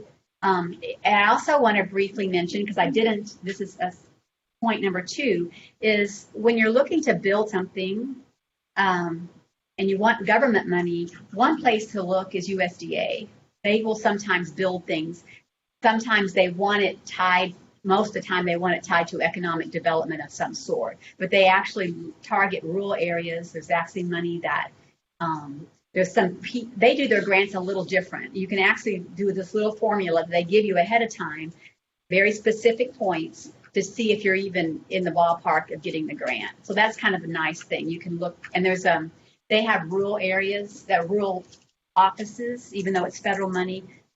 One is in Stevens Point, I believe, and the guy there I used to talk, I don't know if it's the same guy, but they're super nice to work with. So you can call them, ask them where would I look for this, and then talk to them about your idea and see if it's even fundable. But remember to read through all the grant stuff before you ask the questions, because sometimes that will tell you. You don't want to be asking them questions that you could find on your own by reading through the grant application.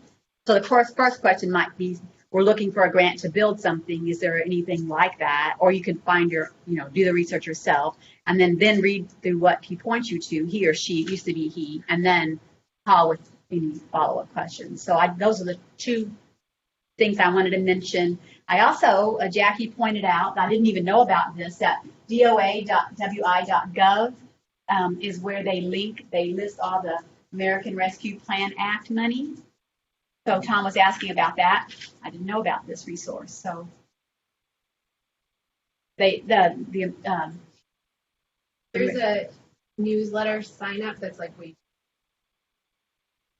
so any time that they release a new grant that the state is administering that ARPA money, they send out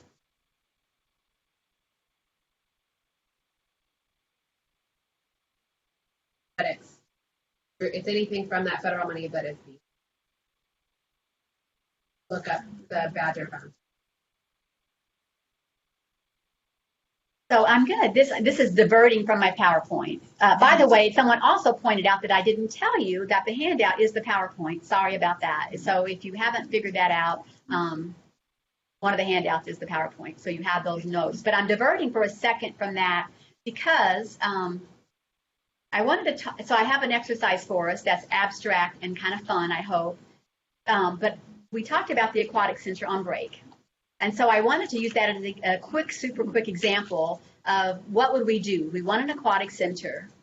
We know that it's going to be probably hard to to get money to build it, because we know that government grants are where the big money is, and it is sometimes hard to find government grants to build something unless it's, maybe U.S.A, but I doubt it. So with that, you might want to look at, hey, we know we'll probably be looking at fund development, so we're going to be looking at foundations, and we're going to be looking at which one, if we were looking at the foundation directory. Sue, is that you that was from?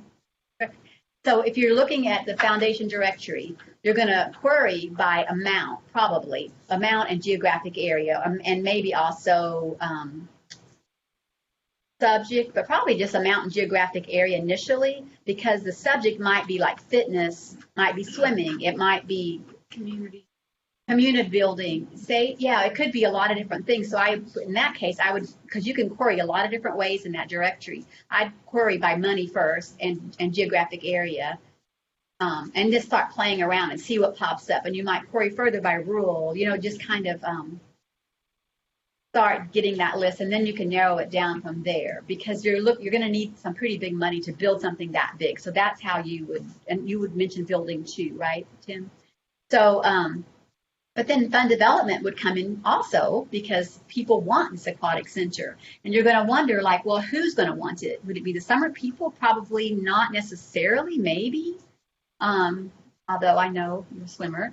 But mostly they're going to be swimming in the lake. So it's probably, I'm guessing, will be the winter people. So that's your target market. And then you're going to wonder, well, who of those are going to be the most vested in that? And then you think of it sort of like communication and marketing. What's going to be the best way to communicate with them? What's going to be the best way to excite them about this idea? What's going to, and if you know anything about marketing, it's going to be like, what's their pain point? So for me, living here in the winter, it's boredom. It's the need to feel. I used to go to the Y just to sit there, read my book, and by the pool, just to feel that feeling of being in the summer. So you figure out what's their pain point, which is a mean way to say it, but you know what I mean. Like, why would they want it? What's their why that they would give to you? And then market your communication around that market, around that. And I might be wrong. I'm just assuming it would be the winter people, because that's just what I know about this community.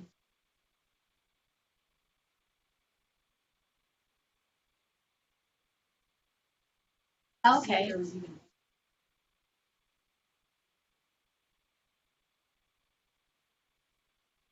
Oh, neat. That's even better. Of course. That makes sense. So I'm wrong about that. So you did that.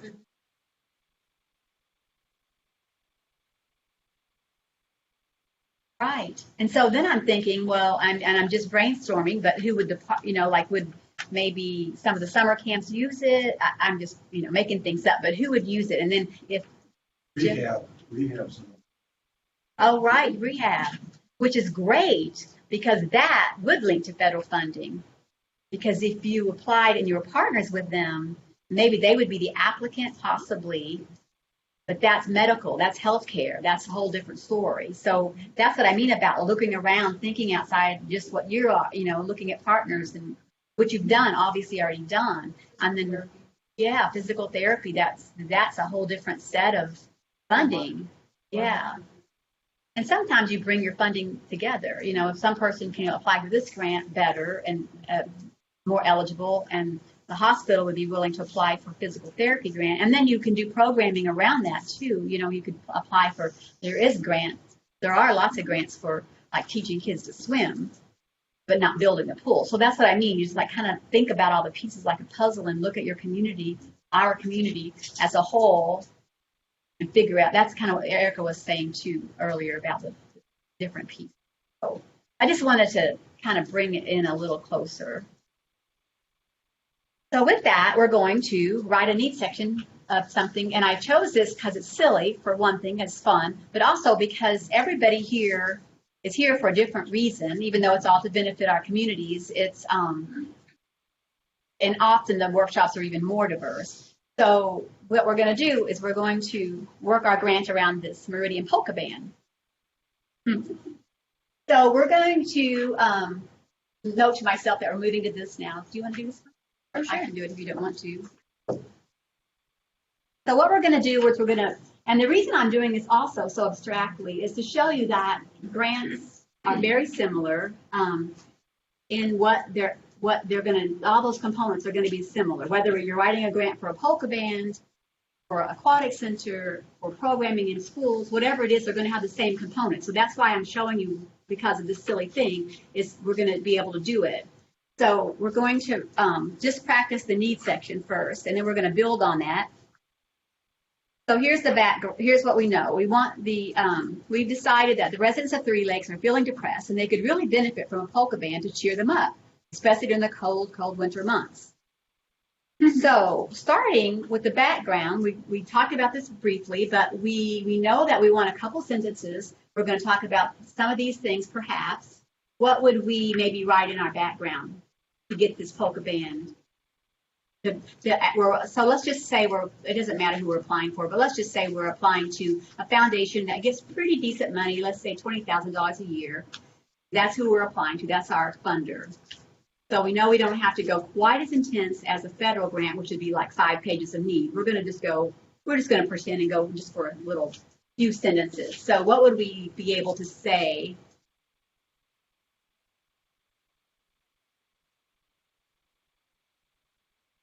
I'm sorry, what did you say? Okay, that the location, its geographic location is north of Highway 8. So that's a good point. So we know what that means, right? But if this foundation would be from Texas, and they happen to, they live in Wisconsin, they wouldn't know what this means. So what are we trying to say about that? We would be trying to say maybe it's even or rural. I know someone once told me that north of Highway 8 is where that's the stress line. So farming community,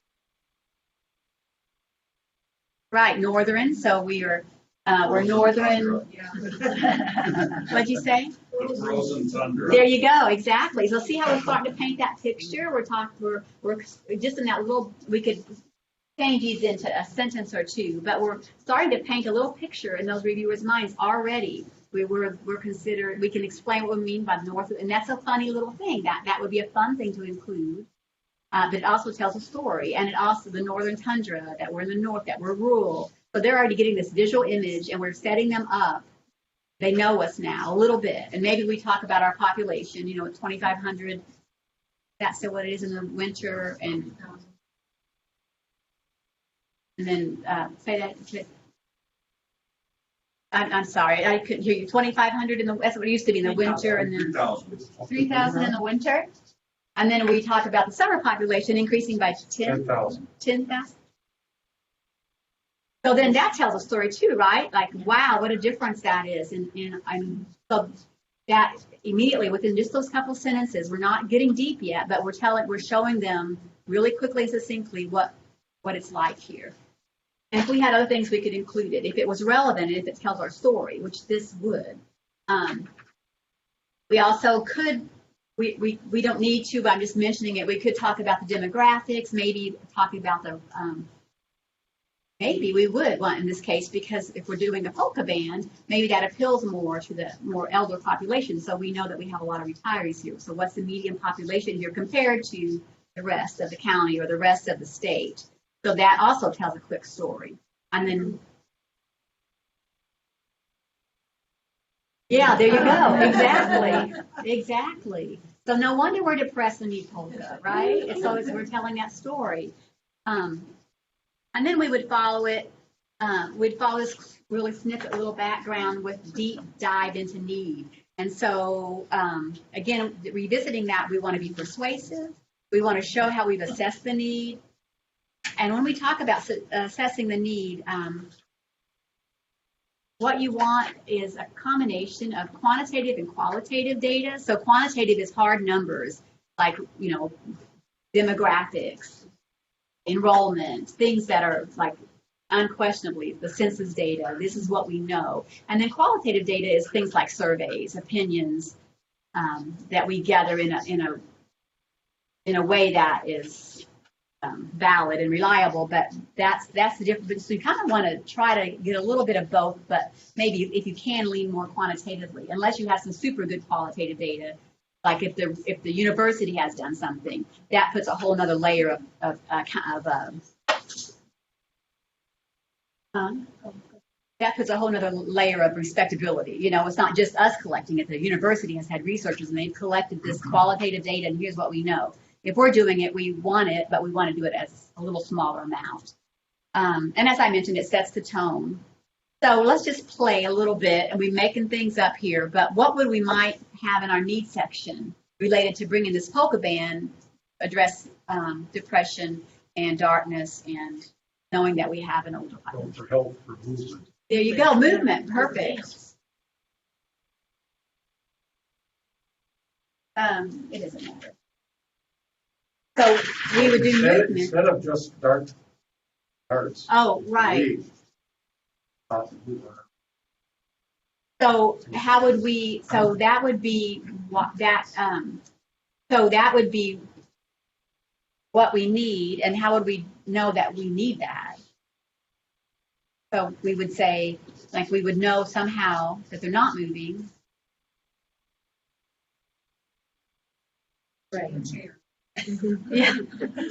Well, so it could be that we've done a survey and we know that. We know that that they're sitting at home. We might use the youth risk behavior survey, which has, well, that's a youth. We're not talking about youth here, but yeah, because they do actually have track how many hours a day. risk survey. With all that snow, it's kind of hard to go out walking outdoors. Yes. So we could use snow depth, and we could use, I'm just making things up as we go, but to get you the idea, we could use like fall rates, like do people fall more in the winter? So why would we want that? We could use, if we're using, so let's just go with movement. So we want to get our residents to move more. We know for some reason they like polka, which we would have to demonstrate, like why would we pick polka? Well, it's part of our culture, it's part of our norms, it's part of our heritage. So we would put that in there, and that might be a little bit of the, right, that might be part of our background. So you see what I mean? You paint a picture, you look around, you see what data might be available, and what, if you don't have the data, like if we know that we're going to get surveys coming back that most people are sitting at home by 4 o'clock because it's dark, but we don't have that data yet, we send out those surveys. Now we have the data. So that's what you do. So you make sure that you're collecting the right data, because that's a perfect example. If we know what we want is to increase movement, then the surveys that we're asking need to be asking the right questions to prove that they're not moving. So that's really what grant writing is when you develop a needs section, only it might be 1 page or it might be 5 pages. So it's, you get the movement. Also get, the alignment of the music, that whole aspect. Mental health. Then you get the community part, because you're all stuck in your homes. Absolutely. So then we could bring in research, some snippets, like I mentioned, that point to the importance of community.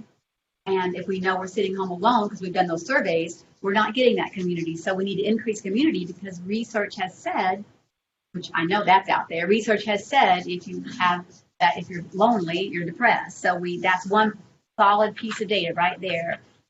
It might be health related too. We might be wanting to then demonstrate that we have some health issues. What those would look like. There's, I always struggle with this word, what is that word? Epidemiology? Yes, that.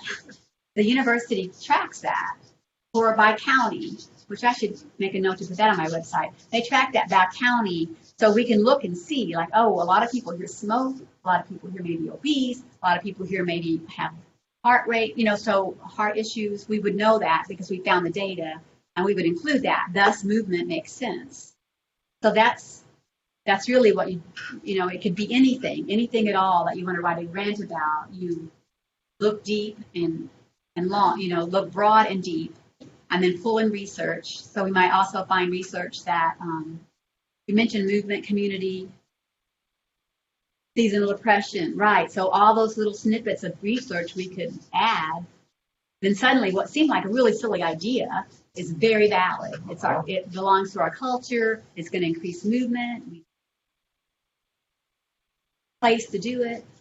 And I don't know if it would fit exactly in the needs section, but in terms of satisfying all these needs, we have lots of facilities in town that accommodate polka band. If our goal was to have movement, we have places with enough space. If people want to just listen to the music, we have places. And it can reach all the audiences in town. It's going to be limited to a particular place. Right. So that there'd be lots of opportunities for this polka band to do its thing and to. Absolutely. And I don't know if that exactly goes in here, but it'll be one thing that somewhere it should be in there. Absolutely. So that is where we're tying together. So we know that we're going to include that in the project design. So we might in our needs section say we have 20% of our buildings are vacant between 4 and 10 o'clock p.m. in the winter. So that would be our needs section, and then would connect that piece to what we're going to be doing, which is the project design. So everything ties together. Come on, snowmobiles. There you go. Yes. Now I'm picturing polka band people on snowmobiles. An intergenerational thing, because maybe you grew up with it, now you want to share it with your kids to see. Absolutely. You're good at this thinking. Yes, that could be a whole other thing. Like another reason is because we're losing our heritage, and we want to. It's going to also. This is another piece of it. So, and this can be done with anything. I mean, anything. You just do the same kind of train of thought, and make sure that you have hard data to support. I mean, if we just said we really want a polka band, we've asked everybody they want a polka band, and we have a building. Like, what do you think that would get funded? And there are grants like that. Like, this is a funny example. It wasn't a grant I reviewed. It was somebody else who reviewed it, and they shared it with me. But it was a group that wanted a pregnancy prevention program.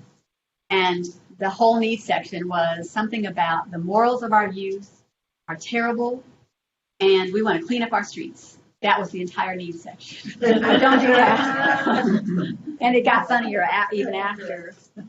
So you need a little more than opinion, even if you know that they would know that. Like, there are some things we all know, like we always should know that if it's dark, want to do, like you'd think the reviewers would know that. But even if they do know it, they aren't allowed, if they're good reviewers, they aren't allowed to give you credit for that. If the criteria says, you need to show the need and you need to have it research based, then even if they know that there's a reviewer, even if you know that research, if you're a good reviewer, you're not giving them credit because somebody else has done all that work, and that's who's going to get the credit and the grant. Thank you, Alex. Yes. We might go back to this. Yes.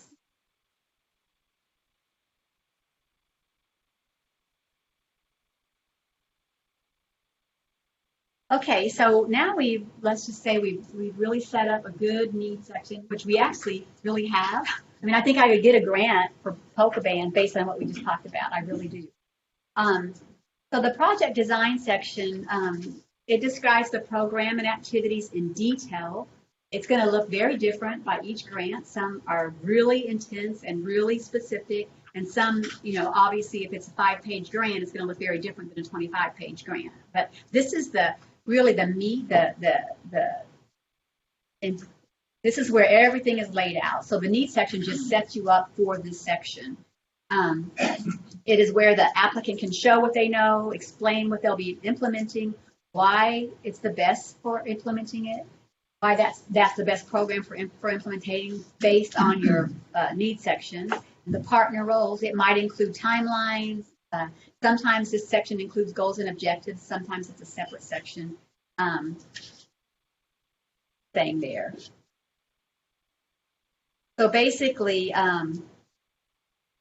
again, the project design is, and that's, you remember when I said before that, before you even start to writing grants, you really need to spend hard time in developing it. And this is where the rubber hits the road with that, because this is where they're going to ask you, okay, we believe you. Now you have a need. You need this polka band. We can see this. So what are you going to do? So we're going to say, here's what we're going to do. Here's when we're going to do it. Here's who's going to do it. Here's the timeline. We have this all figured out. And so other examples of what they're going to request in this section might be the quality of the staff. And of course, polka is a silly example. So sometimes quality of staff be more important than a polka band. But the plan for how you're going to recruit people to come to that. And then, again, involvement of the stakeholders for helping plan and implement. Because, again, funders really want to see that people, more than just one or two people, have been at the table. They want to see partners, and they want to see that follow through in implementation, which is where the project design is who are your partners and what is their role.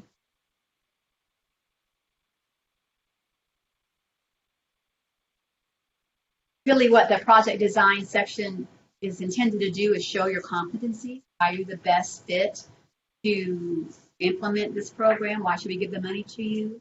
And this is really where you're saying we're the best fit because whatever, whatever that would be. Again, it might be some timeline, which we'll talk about later. Goals and objectives, we're going to talk about in detail later.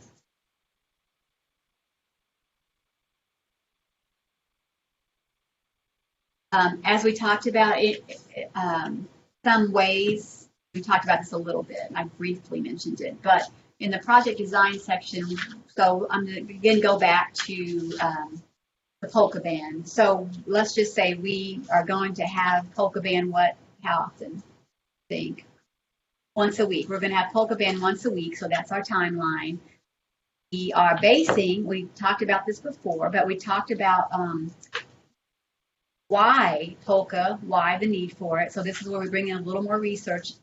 This research would be more linked to implementation. So it's not just the need for it, but research or maybe best practices have shown that the best once a week is the best time to do it, and that this polka band, this type of polka, I'm just making things up, but this type of, obviously, this type of polka is, research has shown this type of polka affects the brain in this particular way. And that's why we're picking this particular polka band. And it's shown that people need to hear it once a week for this to be effective. This is what the research says. That's why we're doing it. So that's where you're bringing in the research. If you have a background in it, if you've organized events before, the background or the expertise of it can be, in some cases, it's just that we built this foundation. We've done A, B, and C already. So we have a background implementing similar programs with success, because again, that's showing your expertise. They're building confidence in the funder that you are ready to implement this. You have every single thing figured out. And here's the research for why. And here's the research that shows it's the best practice.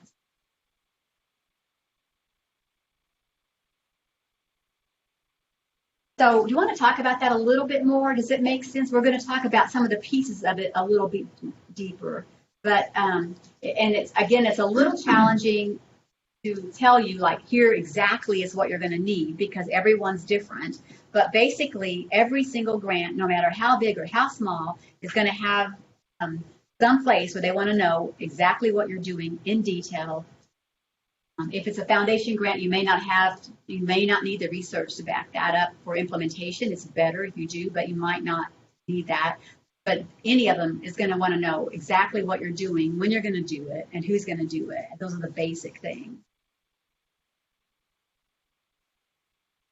Okay, so we are going to,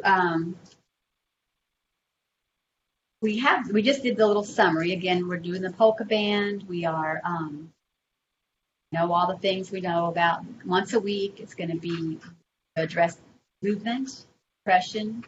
Did we say depression, or was that just me? Oh, we have it up here, yes. So it's going to address some of these things, our cultural heritage.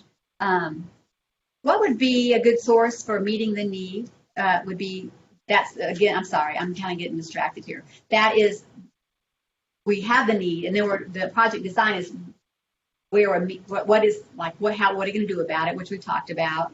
I wanted us to write, But I wanted us to talk about this in one section, but I kind of did it as we were going, which is fine. So how would we reach them? Maybe that will often be a project design question. And so we know what we want to do and we are ready to do it once a week. How would we find them? How are we going to recruit them? Because that would be a project design thing. People who are going to come. Right. Well, we just had Forward 3 Lakes, which is outreaches, communities, history. Mm-hmm. And so we've got all kinds of phone numbers, meetings,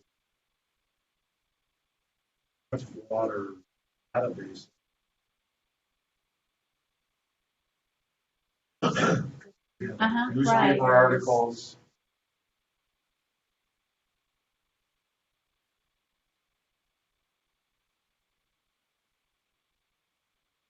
Right. So some of the thank you for reminding me that. So some of the feedback has been that we already have all this data from Forward 3 Lakes that we have emails, contact information. We would do flyers. We would send home information from kids from school, 3 Lakes Center for the Arts. So these are exactly the things we have this with all that. Grant reviewers would say, obviously, they have a handle on their community. They're reaching out in multiple ways. And Forward 3 Lakes is a perfect, wonderful thing because it, going back a little bit to the needs section, carrying that through to the project design, we can include that. We've already established this Forward 3 Lakes as part of our foundational structure for implementing this. We have X number of people that we're already communicating with. We're ready to move forward, and we have this group of, then you could pull expert from Forward 3 Lakes, which I'm sure there are many, or whatever, like Jim is a published writer who's going to teach writing. I'm just making things up, but is going to teach writing classes, or maybe there's somebody who's should go back to our polka band thing. Sorry, let's X that because we're talking about polka band. So maybe there's somebody who is a history expert who can share.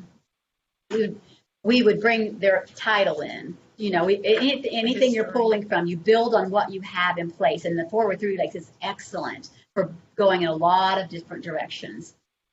I would use that actually in every grant you could because it's really strong. Rhinelander used to have this, I forget what it was called. Kim Swisher might remember because she was there at the time, but they had this group, they just built this group to braid their community together, and it was an advisory capacity only, but it had great people from all these agencies, all these experts, and I used them, and they honestly didn't even meet that often. It was kind of a great idea that they did meet, but they didn't have a lot of teeth anymore, but it looked so good, and so in every grant I included them, and that we would get their opinion and get their feedback, because on paper it looked amazing. So that's, pull from whatever you can get, and Forward 3 Lakes is an excellent resource for building foundations for a lot of different grants. And maybe they work as an advisory board, to help with the implementation and evaluation of it too. The same thing with the ATV and the snowmobiling. You have a group, I'm sure you do, that you could be your core group.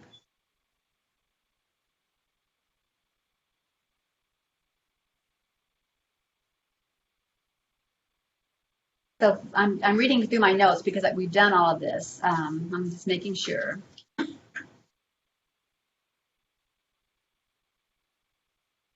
Yes, go ahead. Yes. So earlier when we said, like, an example of data we might use was like 20% of our buildings are vacant between 4 p.m. and 7 p.m. And polka is good for the brain, and once a week is proven to be beneficial. And hey, check it out, 20% of the time. So is that a project design piece of data versus a needs section piece of data? Right, that's project design. It's tied. So in the needs section, we would mention, well, it could be either, and that actually could be either. We could mention that we have, think about places, that. Like we already have a community center. It could be the needs section. It could be, we could say 20, we know that 20% of our buildings are empty. That could be in the needs section, or we could hold that for the project design. I don't think in that case it would matter. that much. In the project design, we would say, we know that 20% of our fake. I think I'd put it in the need, actually, So- because it's, So what data would be, like some needs data is obvious, like, 30% of our families are under the poverty line and don't have other free events they can go to other than POCA would be available to them.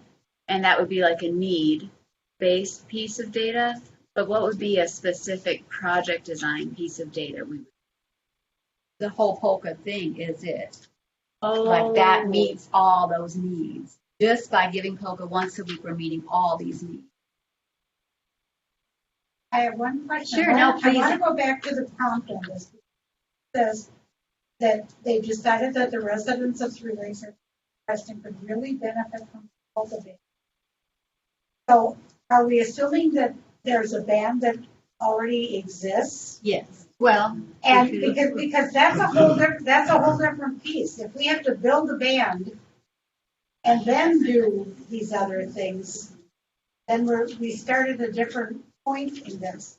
And even building the band could address the heritage and music and using facilities. that's true. So I think part of it is you have to see what's there already, and that's the part when I get confused at times, because I think, are we building the band, or are we building what a band could provide, or are we trying to do both at once? I And we see. do both at once? Thank you. That's a really good point. I'm just trying to remind you to restate questions. Oh, okay, thank you. So Anne's question was, are we building, she was confused, are we building the band, or are we using What the services of. or building the services of the band, because my little summary wasn't clear on that, which is an excellent point. My assumption at the time was that we were building it with a band that's already in place. I was thinking of the Three Lakes Arts Center and how they bring in these really cool folk and different musics, and that was my thinking. But because this is our own made-up grant, we can do anything we want. So we could go that direction, but you're right, it would be very different. In that case, we might bring in some local polka players who also are able to incorporate their heritage, history, and facilitate. It could go either way, really. And then we kind of spun off my initial little summary to also include movement, and so it could go either way. Do you have a preference? Well, Do you want to build a band? But We I can do think that. I think sometimes when you make an assumption about what you think you're all aiming at, and Sure. somebody says, "Well, no, that wasn't my thinking at all." Absolutely. That we really need to build this band first, and that will be the support for all the. So I think you really need to be aware of what your focus is, rather than let it be and a catch-all for everything around the polka band. Well, absolutely. And here we're just brainstorming fun because, Yeah. I mean, Yeah. I'm making it up, but you're right. That's exactly my point, is that everything has to be very, very specific. And that would be part of, if we were doing this in real life, we would be sitting around doing the planning and say, well, what about building it? I don't know. What about, well, should we get anybody know of a good one that would fit the bill, or do we want to build one, and what would be the benefits of that? Like that would be all part of the planning process. But then by the time we're ready to write, we would know very specifically what we're doing and why. Audience. Is it making sense? Okay, good. Because to me, it feels a little abstract because I'm putting so much in the project design, but I'm trying to show you like the range of things that we may see in project designs. And it might not be all of these, or it might be, each one might be a couple sentences, or if it's a federal grant, it might be several pages of each, but great.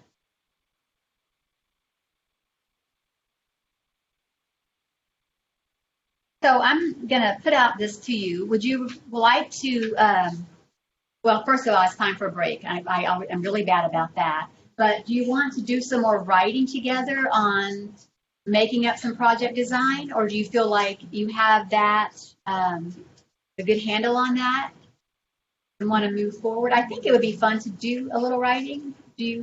Are you guys okay with that? Just some real sketchy writing to link our need to our project design. that good? Okay. You have a question. Oh, good. So we have a question from Carrie Walker. Would it be effective to mention other larger organizations supporting what we support, though what we do is unique to funders? Does it give us credibility or take away what we want to accomplish? Can you read the first part again? Would it be effective to mention other larger organizations supporting what we support, though what we do is unique? Or does it take away what we want to accomplish? Like, does it give us credibility to show that other people are supporting things that we're already working to support with this grant? Or does it take away, like, I think I understand. So if I'm understanding the question correctly, then my response to that would be, it depends. So if we in our little community are looking at Eagle River and it's already happening there, or it's already happening in Three Lakes, obviously we don't need to repeat it. Even if it's unique, we might be better served to just help enhance that. But if we're saying it's already been done, so here's an example. You may or may not be familiar with one of my favorite schools that I work with is Star School and Academy in Minocqua. They are targeted to students on the autism spectrum. Very cutting edge, very cool, and they modeled it after Lionsgate, which is in Minneapolis. So it's been done before, very successfully. So even though it's still unique, cutting edge, the only two in the nation as far as I know of, and I'm pretty sure it's still the case, we are using as evidence, like this has been done in Minneapolis, effectively it's working. But if it was already one that was happening nearby, it would be a duplication, and why would? So it kind of depends. If it helps your case, then yes, but be aware of that duplication because you don't want to have that happen. So I wanted to revisit, so again, thank you everybody who comes up and tells me things that I forgot or would be helpful. So I want to pause for a second to fill in those gaps. So one is the Association of Fundraising Professionals, which is for fund development. There is a chapter in U.S.A. You could possibly start a chapter. I don't know what's involved in that, but you could possibly start a chapter in Three Lakes. And the Association of Fundraising Professionals is an awesome resource and group for fund development. They do really, I belong to it. I was a fund developer for a while in Sun Prairie, and I belonged to the Madison one, and they had like workshops every week and gatherings and there's different within fund development. There's people who just do events. There's people who just do marketing campaigns. So it's a great opportunity to learn from a lot of different experts within fund development. So I would recommend, if you're interested in that, that's a great resource. And then Jim thankfully came up and reminded me, and I don't know, it's funny because I had it on my slide, but I recently edited them, so I may have accidentally edited it out. So one thing I wanted to be sure to point out is when you're reviewing, we're backing up for a minute, but when you're reviewing the grants, one of the things you want to pay attention to is match. Do they require a match? And if they do, well, you want to know that anyway, but then if they do, often you can do in-kind matching, which means you can, and they may have some limitations on that, but you track your hours. This would be an in-kind match, the school giving us the space. And so in this case, we would, how much square footage are we using and what does the school rent out this space for? And that translates into dollars that can be used for match. You can also use volunteer time. You have to track it. And here's a little bit of like trivia or too much information possibly, but when you're using volunteer time, you want to make sure that you use, so if you want to make sure, okay, I'm just going to use an example because I don't know how to articulate it without an example. So if an MD is painting as their volunteer, you can't use their salary as an MD as your match. You use the salary of what does a painter in your area get paid. So when you're using match, it's the actual job they're doing, what expertise they come with. Unless they're obviously doing the same job they're doing there.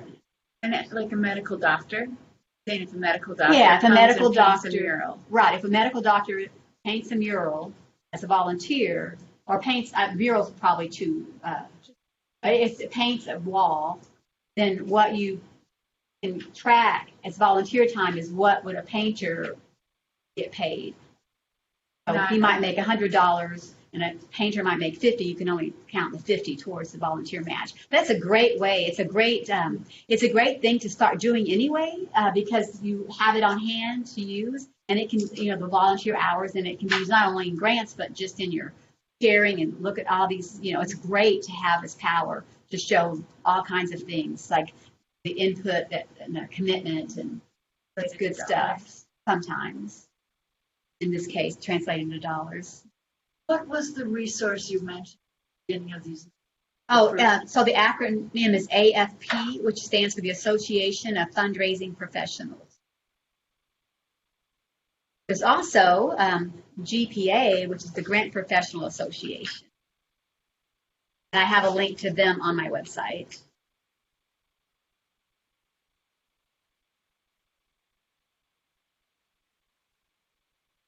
And I wanted to revisit a moment also for the online question we got about, do you tell them, if somebody's already doing it, do you tell them? Or it was something like that, I'm paraphrasing.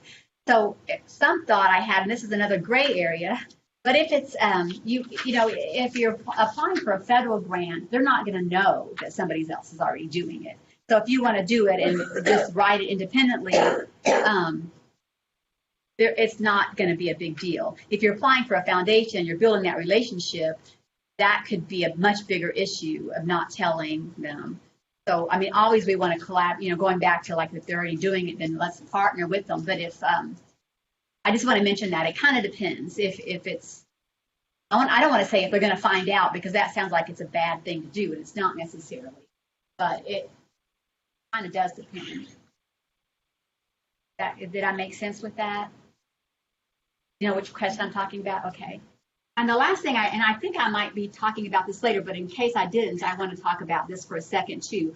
So the process for when your grant is submitted, I talked about the reviewer comments, but and the process, but I want to let you know, if I didn't mention this, that you can request those. So if you write a grant and it's gotten reviewed and you didn't get the grant, or even if you did, I always request them, even if I got them.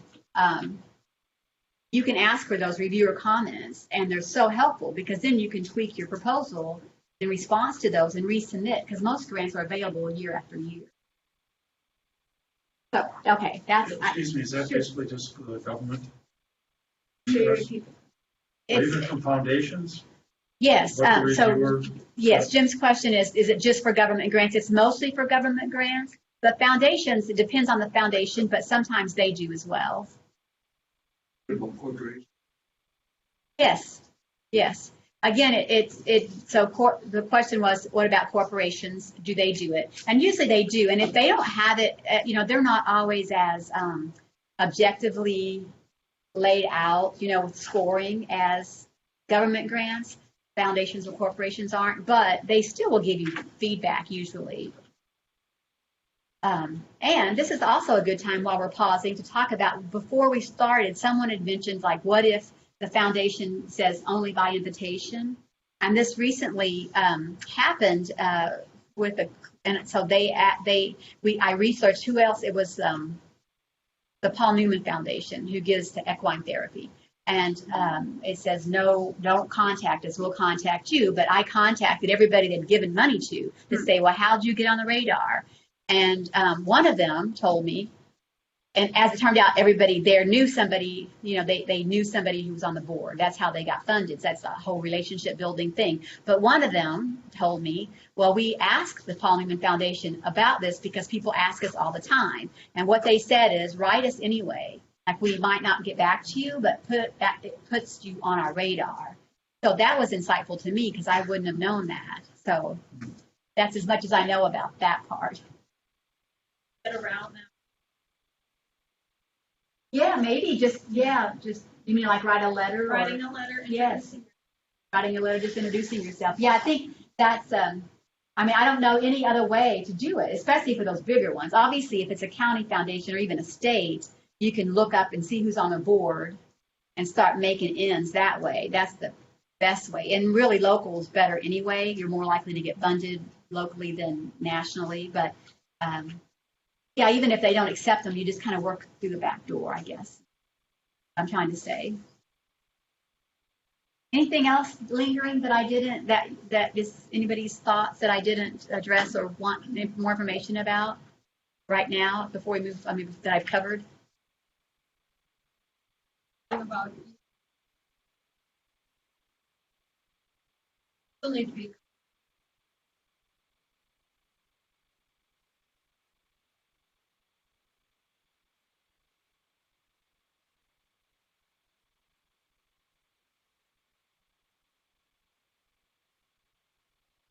Thank you.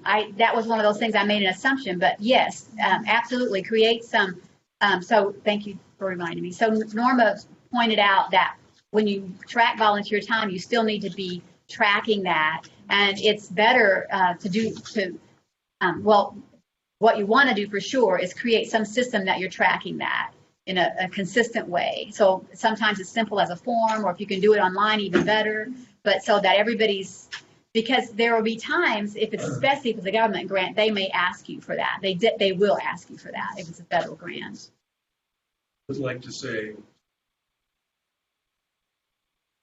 Lakes Waterfront is an excellent job of that year after year.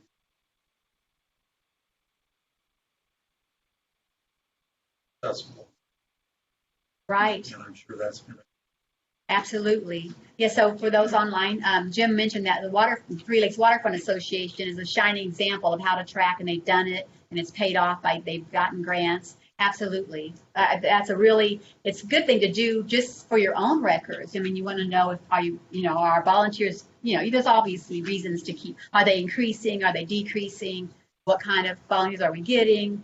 Are we hitting the right sec? There's a lot of reason to collect data other than grants for purposes of getting grants. So yeah, I think that's a really valid point, and thank you for pointing that out to me earlier. I'd forgotten to mention that. Yeah, that's a thing. It's there's some systems you can set up now that are in preparation for getting a grant, and that's one of them. That is a really good one. Okay, so let's just do a little fun. I hope it's fun. Going back to Meridian Band, I know you can't see this, and I apologize. Probably you can't if you're nearsighted like I am. But I'm going to read it to you because it's just what we've already talked about. The need section, we talked about it being a rural area. I interpreted that as that means we have a part of it. What that means is we have a lack of resources, and we can also include as quantitative data, like we're X miles from a city, and we can use. We could use census data. There's qualifiers on what's considered rural. They have different population standards. So we could actually use definite data there to say we're X miles from a city that's been classified as this by the census data. It also probably means we're isolated. I don't know that we would need to go much further because rural by definition kind of means isolated.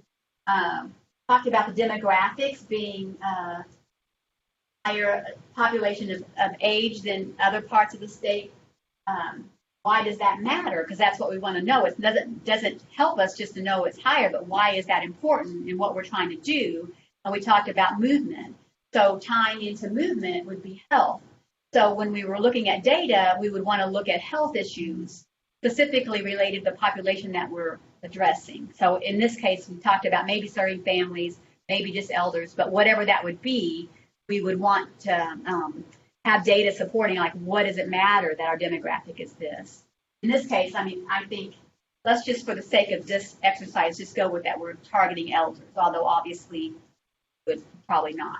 So we're going to be targeting elders. So we're going to be looking at health issues related to that and why, and that relates then to movement, fitting into the project design. Talked about it being dark by 4 o'clock. And they're not moving, no one's moving.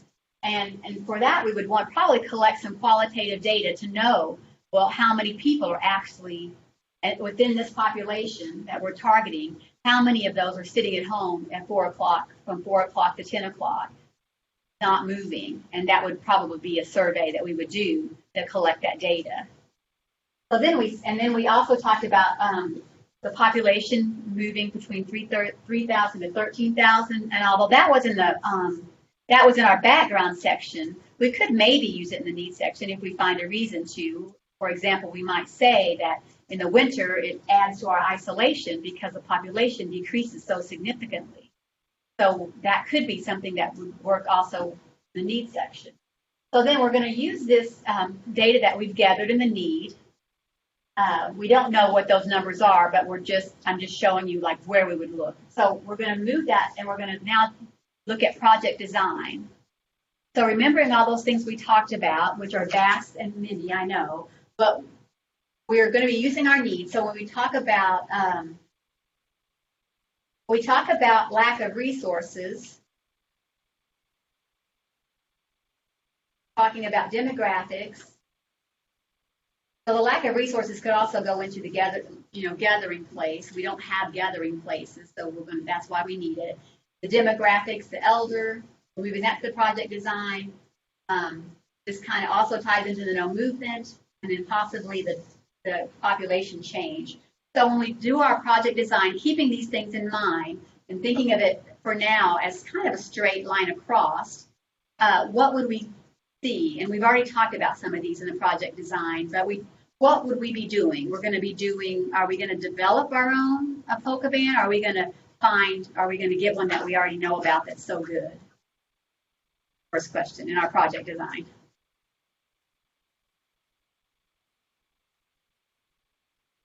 Okay, great. So we're going to have a qualified, I'm just going to call it a qualified polka band for now. That's going to be, we're going to put a pin in that for a second. And when we hire this qualified polka band, well, first of all, I guess, backing up a minute, when we develop the project design, the first thing we're going to do is hold polka. That's what our project's going to be. So we're going to have polka. I'm going to do a quick summary. What we already talked about. Polka once a week. So we know that. So in the project design, how would this meet any of these needs? We've already talked about, I know I'm just revisiting it. So we know we're targeting elders. We know the health population, that we have health issues within because of no movement. Sufficient frequency, the weekly thing. Sufficient frequency, right.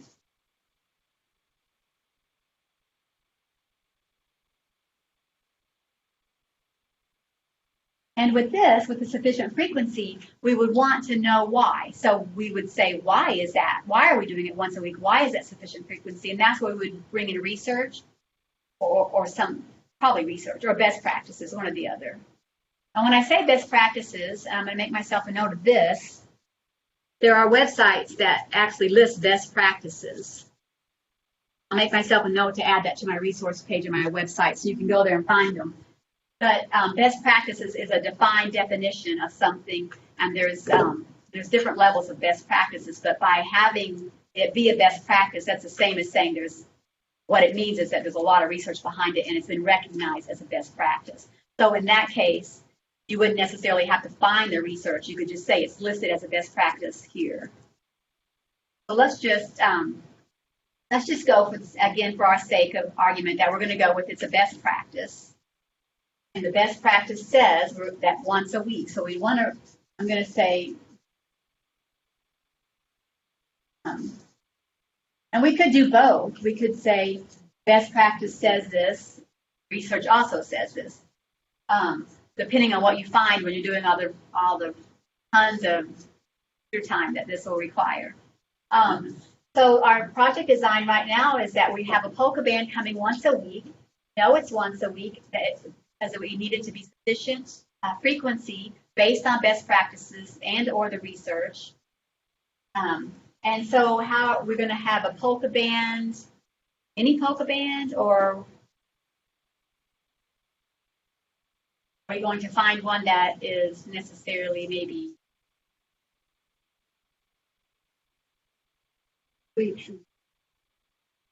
that's true. We could find different polka bands. Do we have to put dates on there?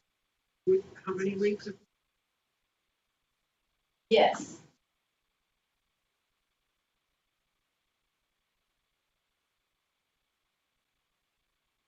Yes, we would put the very specific dates, timeline, which we will be including as part of our project design. Sometimes it's a separate attachment if it's a really big grant, but this is gonna, remember, we're gonna do a foundation grant about $20,000. That's what this. So,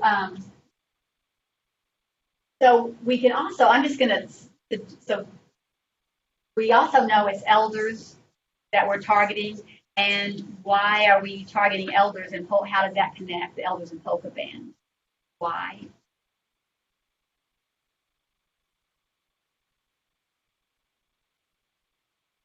A lot of times.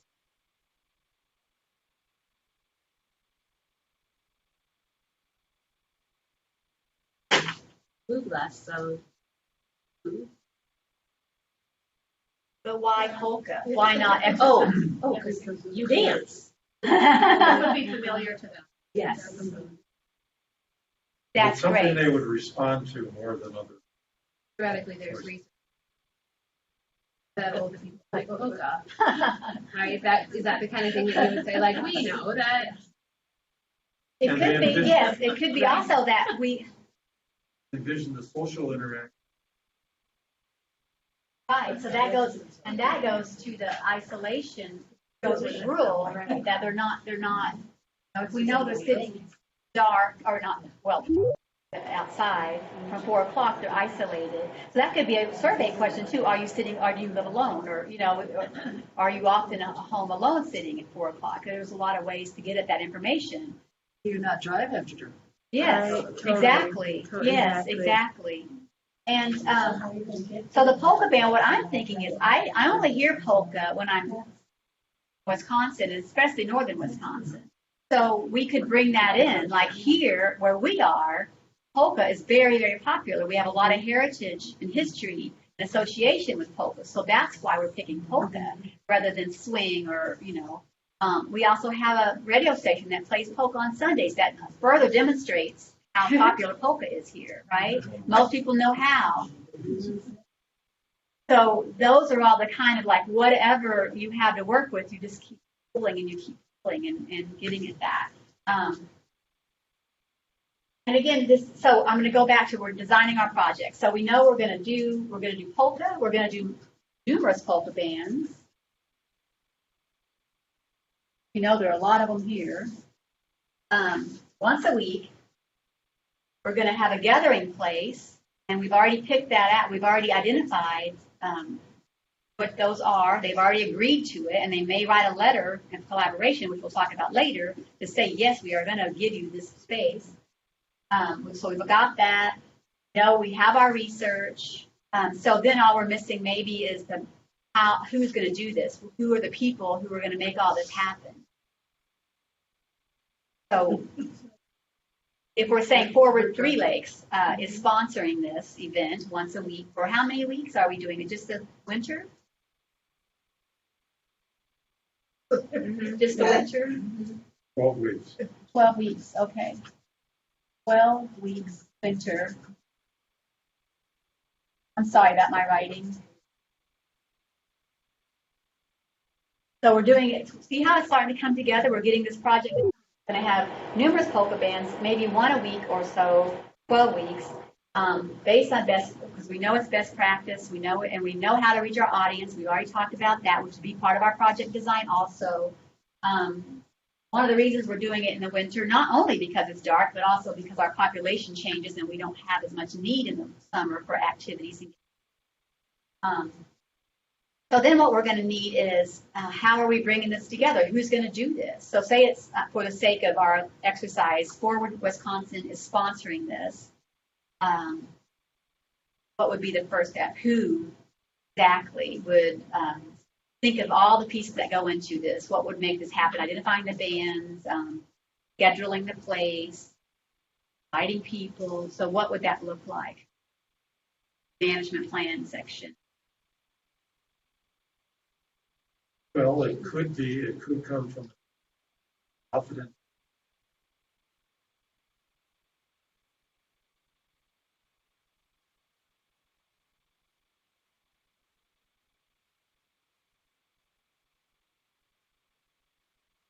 I didn't even think about She said, transportation. Oh, I'm sorry, Kathy, right, Kathy? yes. Mentioned transportation, that we would maybe want to consider incorporating a transportation service.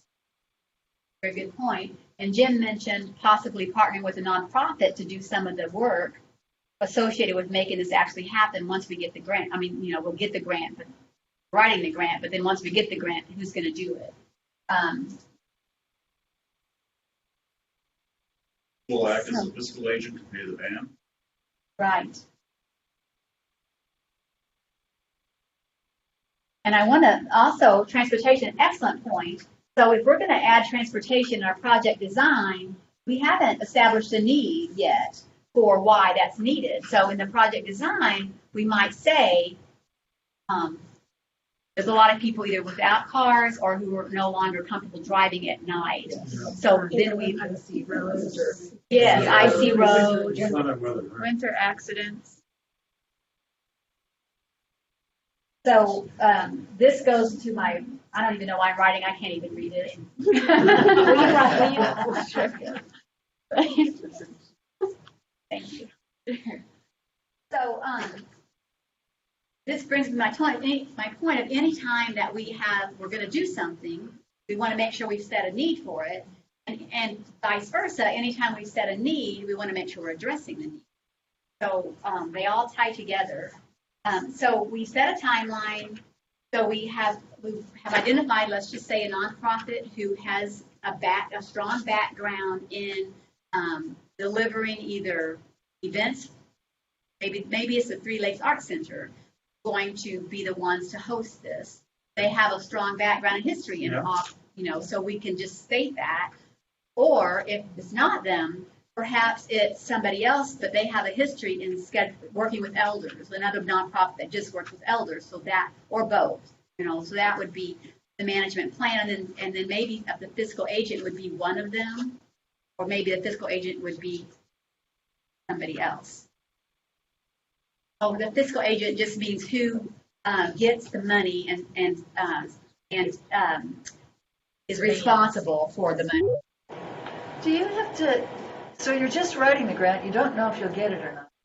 Are you going to go approach all these groups and say, will you be a fiscal agent for this if I get the grant?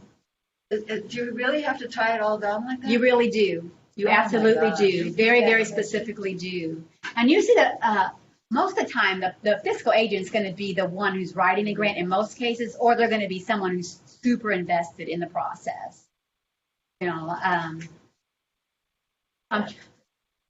The question was, do you really have to be this specific when you're just writing the grant? And my response was, yes, you really do. Specifically, do you have to approach the people to get a commitment before you've even gotten a grant? Yes, not only that, but you'll want a letter from them saying, saying we are committed to doing this. The fiscal agent's the trickiest part because it's, it's the most responsibility. Federal grants. Right. Yes, federal grants, and I won't go into it too much. I do have, so federal grants, you need to have a SAMS number, you need to have a DUNS number, and then you need to register for grants.gov. And that process it is a multi-week process. What are the numbers? It's a DUNS number and a SAMS number. DUNNS. And a SAMS, SAMS, apostrophe S. And then those, and I forget which order comes first. I think you get the DUNS, then the SAMS, and then each one has a waiting period, and you have to do that before you can apply for the next. And then finally you register for grants.gov, and that process is pretty fast. And this is, we're kind of getting deeper than but maybe not. This is great. I have had a very sad situation happen where we wrote a huge grant, multi-million-dollar grant, and they thought, because if you just if you just look on grants.gov, it will look like you're registered if you've ever registered. But if your SAMS or DUNS, or if your DUNS wouldn't expire, but if your SAMS number expires, because you have to renew it every couple of years, if it expires, might look like you're ready to go on grants.gov, but you're not. The only way to do is call them. So I don't think anybody here probably has a grants.gov registration, I'm assuming. And we're getting deeper than you're probably going to go for a while, but I'm just letting you know that it's a good thing to keep in the back of your mind, because what happened is we thought we were all set to go and we weren't, and we couldn't submit the grant. And sadly, it was the very last year of that grant, so it was 6 months of work that we could not. So, and I know it would have gotten funded. It was an excellent grant. So that was not just due to me, although due to me too. They worked so hard. It was very sad. To apply even for these two numbers that you're talking about, do you have to be nonprofit, or what do you have to be? No, I don't think you have to be a nonprofit. Can you repeat the question? Oh, yes. Like, no. I thought you were like, can I answer that question? Like, no, you can't answer it because it's my workshop. So Jim's question is, do you have to be a nonprofit? I don't think so. I'm certainly not for DUNS. Every business has a DUNS number. You have to be incorporated. I don't. So, and do you have to be incorporated and or a nonprofit? I do not think so. I know not with DUNS. I honestly don't know the answer to that question. I don't think so, because as a grant reviewer, I have to have a SAMS number as an individual outside of my company. I'm an incorporated company, but when I review federal grants, I'm just working as an individual on a contractor, and I need a SAMS. So I don't think so. I think it's just more of a. I think those are just more of a like a. It's feds. I don't. Yeah, you know what I'll do. You know what I'll do. I have and actually Alex did this for me 1 year, but I have the process, step-by-step process of this, and the links to do it. I was going to bring it, and I just thought we weren't going to get into that. I thought it would maybe be more than you wanted to know right now, but since you do want to know, I will. Who could I send it to? You, John? I'll send it to John. And then you can send it out, and it has step-by-step what you do and the links and the time. I think it even has a time, up to this long it'll take for this. But to apply for grants, federal grants, you will need to be a nonprofit, almost always. Or some exceptions, like the Business Administration Department, sometimes SBA, Small Business Administration, but, that probably isn't what you'd be applying for anyway, but you for-profit and apply for their grants and loans. But most all grants, you have to be a nonprofit. The process is yes. Number, stamp, register. That's true. It's on grants.gov, which is actually where I developed that from. So I think Sam's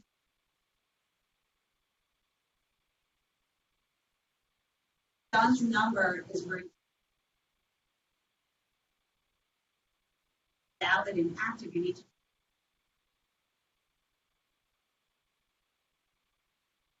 Oh, really? Oh, okay. Systems management. Yeah, it's like systems. Oh, and they give you a. Oh, interesting. Because I know it's two separate processes, so I always assumed it was two separate things. So it is. You have to get your number. And then you just keep it, and then you register it on SAMS, and then you renew it on SAMS. Okay, I got it. Thank you. Very helpful. Yes, thank you, Alex. Thank you. All the folks online, Alex is responsible for reminding me that you're there. I'm looking at my computer as if they're in there. And I'm like talking to them. So what Sue shared is that, well, first of all, the whole process is on grants.gov. So you can just go there, or if you want, I can send you the document, or I'll send it to John anyway, if that's easier. Either way, we'll have it both ways. And then Sue mentioned that, so what happens is you register for your DUNS number, and then you register on SAMS, and then you go back to SAMS every couple years. I think it's every 2 years, right? Yes. And renew so that it stays active. And you need both of those before you can register on grants.gov. But once you're registered on grants.gov, as long as you keep your SAMS up to date, you're fine. You're still registered on grants.gov. A little rabbit hole. Sorry. Okay, so back to our proposal. So we talked about transportation. They may need transportation, and if we're talking about transportation, we want to be very specific again about who, how are they going to pay. If so, how are they going to pay? every single thing about your program needs to be already thought out and written into there. Sometimes it's super concise, and sometimes you have more space. When you have more space, they usually have a whole lot more requirements. You have to fit into that little space. One thing to know is that if you're able to use tables, and usually you are, you can use smaller font, a whole lot of information in a table, so they're really handy to use. Okay, I'm going to leave this here. Even though we could write a whole bunch more, like we could be very specific about the timeline, but I think we have the idea of where I'm going with this is that somebody has to be responsible. And then even if we have a lot of people, a lot of agencies involved, still need some, place where the buck stops, where who is, and it would be Forward Wisconsin in our example. It might be Forward Wisconsin who would do the coordination of all.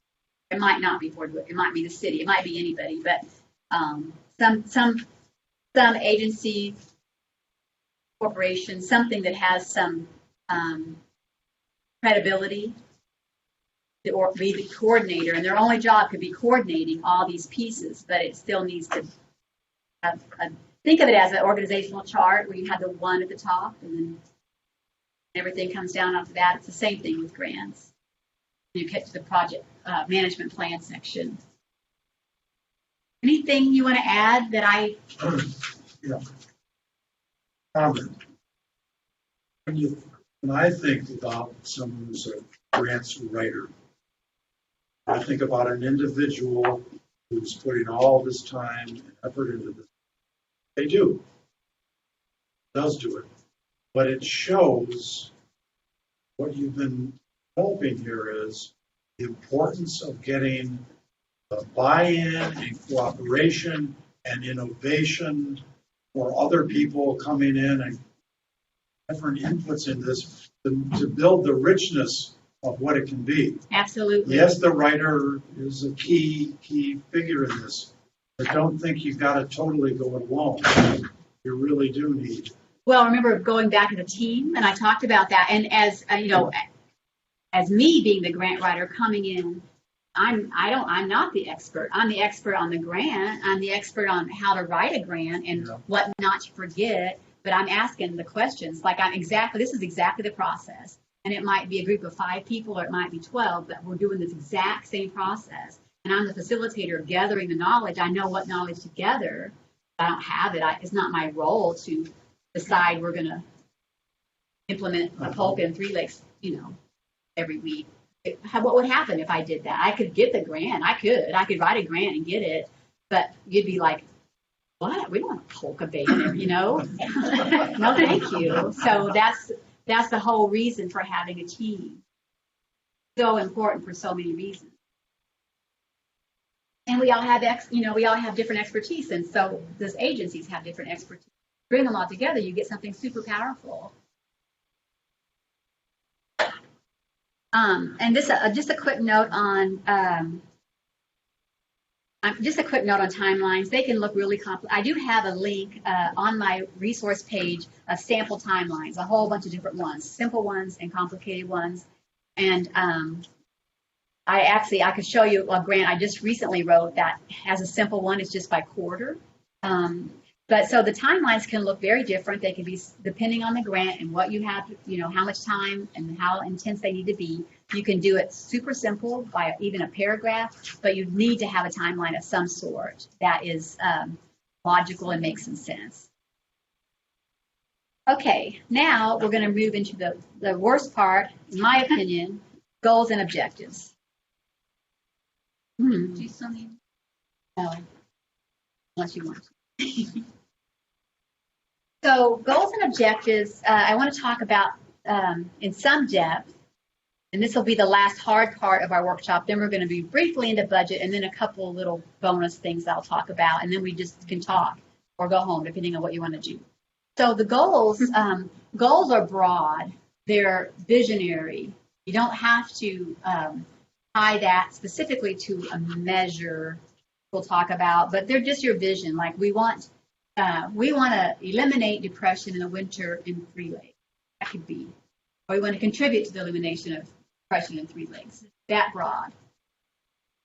But then the objectives is where you really get specific. So we want them to be specific, we want them to be measurable, achievable. So you don't want to like a big giant one that sounds really good but you can't really get. We want them to be relevant to what we're doing, and then specific time oriented. I'm going to make myself a note here for a second. Keep losing my markers.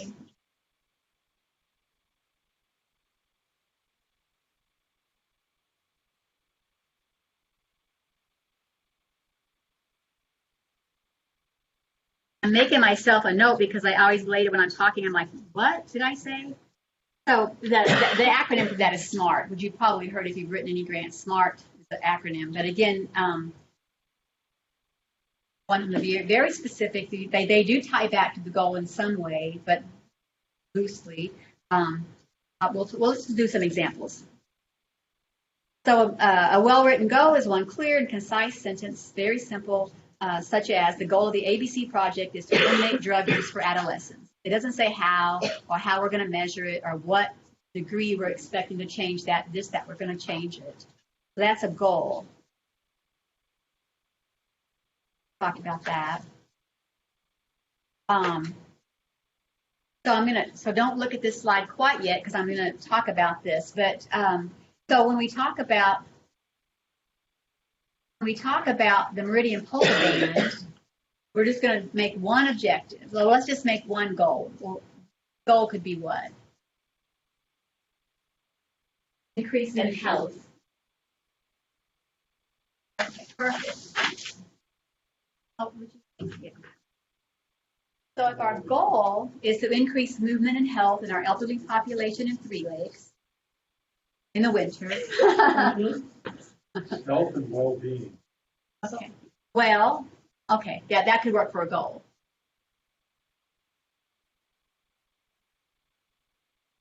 Well, that could technically be considered part of health, or we could just specifically. And this is a very good conversation because this is where we get tricky with goals and objectives.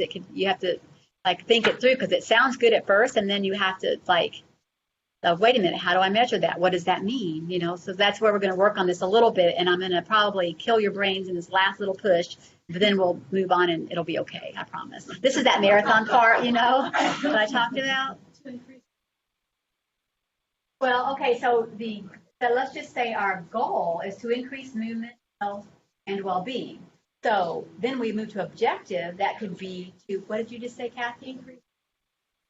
Increase social opportunity.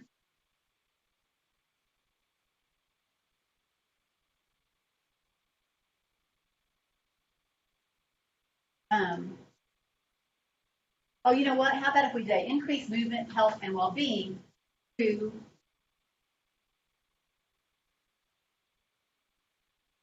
let's leave it as an objective. I think that's a good. We're gonna make it more precise.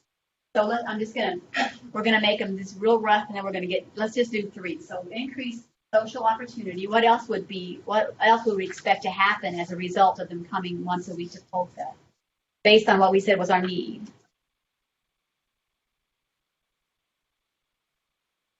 Reduce isolation, and then another might be just reduce depression.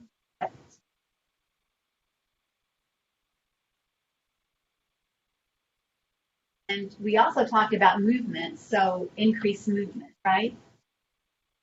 Maybe would be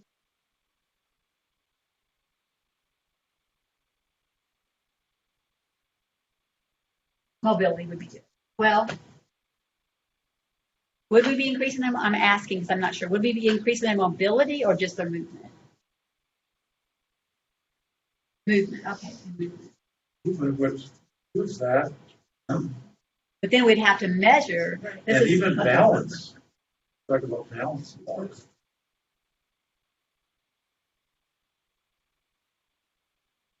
So Jim is saying a movement, dancing also increases balance.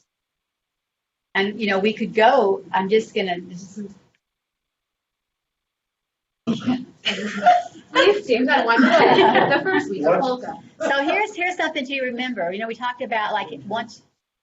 Oh, I was kind of joking, but also it's how you measure.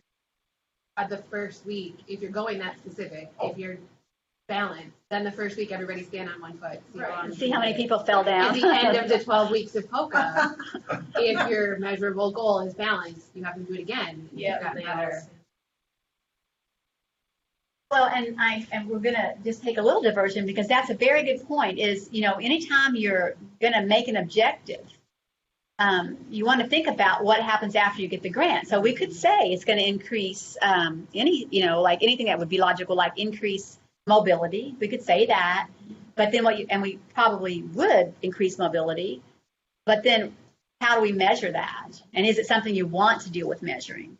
So if it's really just a 12-week program and you're writing a foundation grant, you might, but you'd have to know what are the measures for mobility, and then do you really want to do that? Or if you just say we're increasing movement, and we know that before the grant they weren't moving, and now we know they've come 12 times or 10 times or 9 times, well, we increased their movement. They're participating, so we know that we've increased the movement. So that would be an easier way to measure an objective.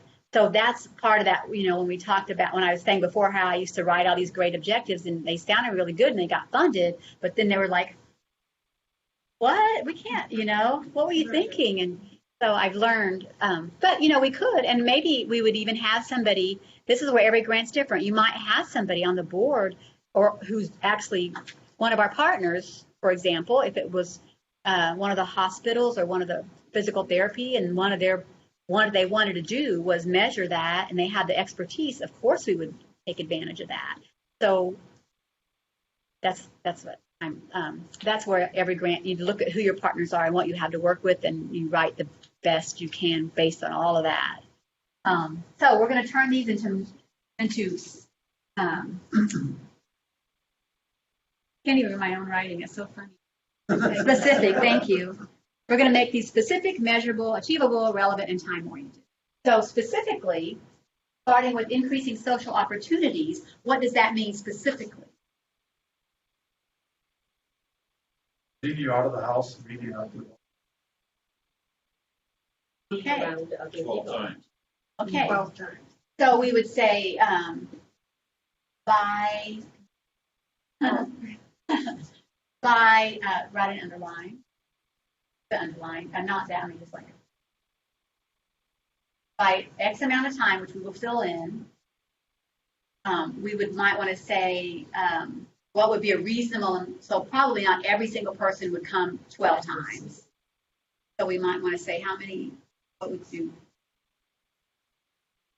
So I would say, I would say like 70. So, okay, so yeah, we could say the number. So at least X number would come. X number? Well, I'm sorry, I'm going to back up. So we probably have already identified in our project design, which we didn't talk about, but we probably already did, in our project design has said we're going to serve 8 people. 8 people are going to come, because you just said that, so I'm using 8. 8 people. I think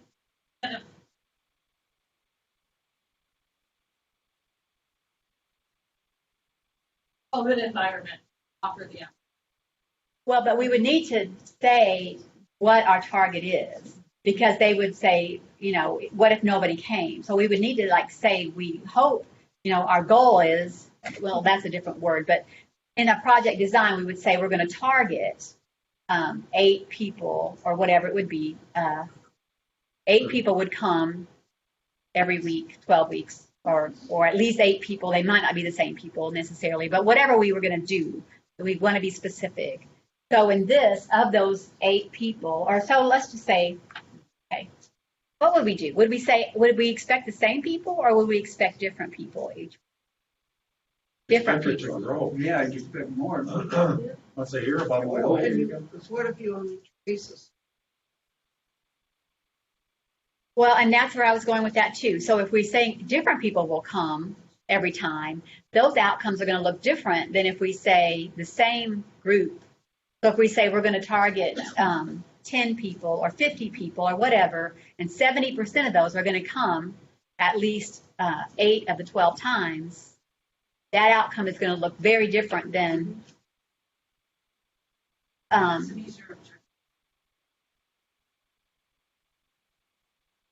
right. Well, not necessarily, but it would change what our objective looks like. You know, it's a group.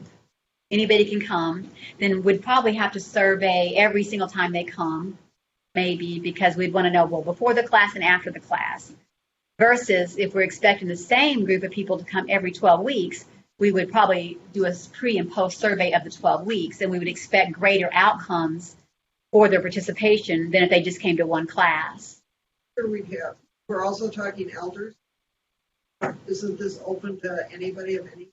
Well, theoretically we could, but we talked about narrowing it down just for the sake of just as demonstration. I was going to say, then you can only meet 20 people, but only 10 of them elderly. Those are the only ones proving. Well, but if we work so earlier I just said, let's just go with elders just for the sake of simplicity. If we were going to target families, again, our outcomes would look different, wouldn't they? Because we'd want to know what benefit is happening to whatever target market we're. Right, but that doesn't mean this is our target market. That doesn't mean that we don't open it up. Well, but if you opened it To the up, public. we would need to let the funder know that.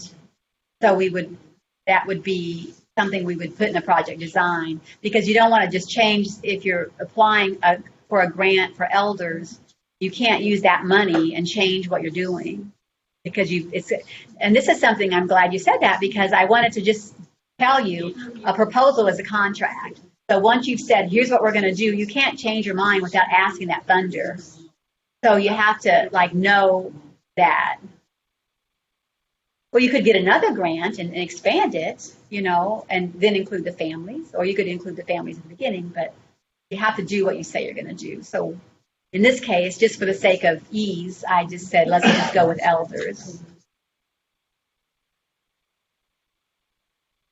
So if let's just say, again, for the sake of simplicity, because these outcomes would be more impactful than if it was anybody could come and we would be measuring pre and post per class. For the sake of going deeper, I'm going to say, let's just that we're targeting the same group of people. Maybe those group of people we've already decided, because we have a partner who's physical therapy, that's the group, whatever it is. But we know that we're inviting, let's just say 20 people, elders, to come 12 weeks. And we can expect that some will miss here and there. So maybe we would expect, so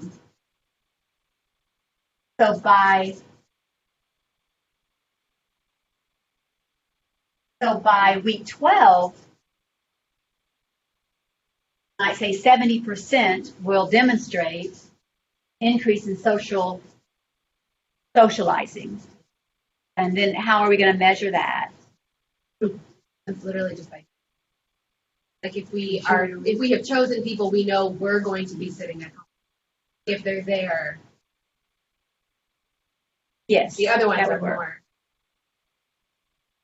That one, you're here. You're more social than. That's true. And especially if what if we went further and we were going to say we're going to host it on Wednesday, and we know everybody we're targeting is always sitting at home on Wednesday. Then we do another survey, or they come on Wednesday. So you just get where I'm going. It's it's very specific, but you have to think it through every step to know, is it measurable?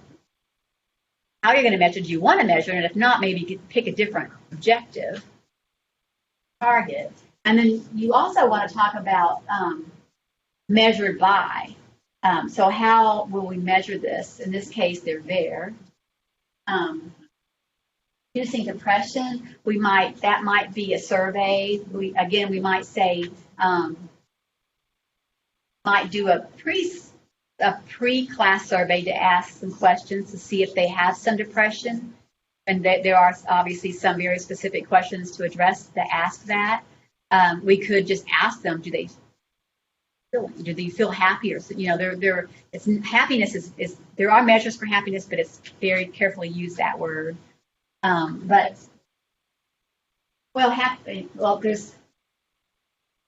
researched how do you measure happiness, and there are ways, but it's not something you want to loosely put in a grant. So we probably don't want to use the word happy. Sue, did you?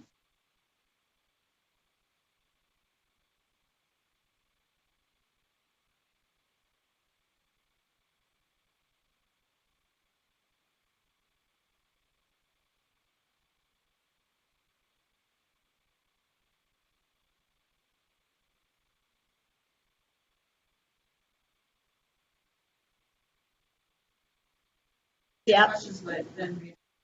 You could do that. So Sue's asking, couldn't we just have a list of questions pre and post? How are you feeling? Or, what was your other one, Sue? Level of activity? Balance.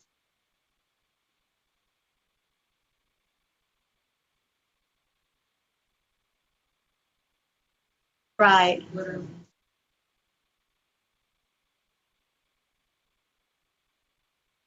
Increase mood. Yes, and also some baggage that comes along Yeah. with that Well, word. and there's So like a depression.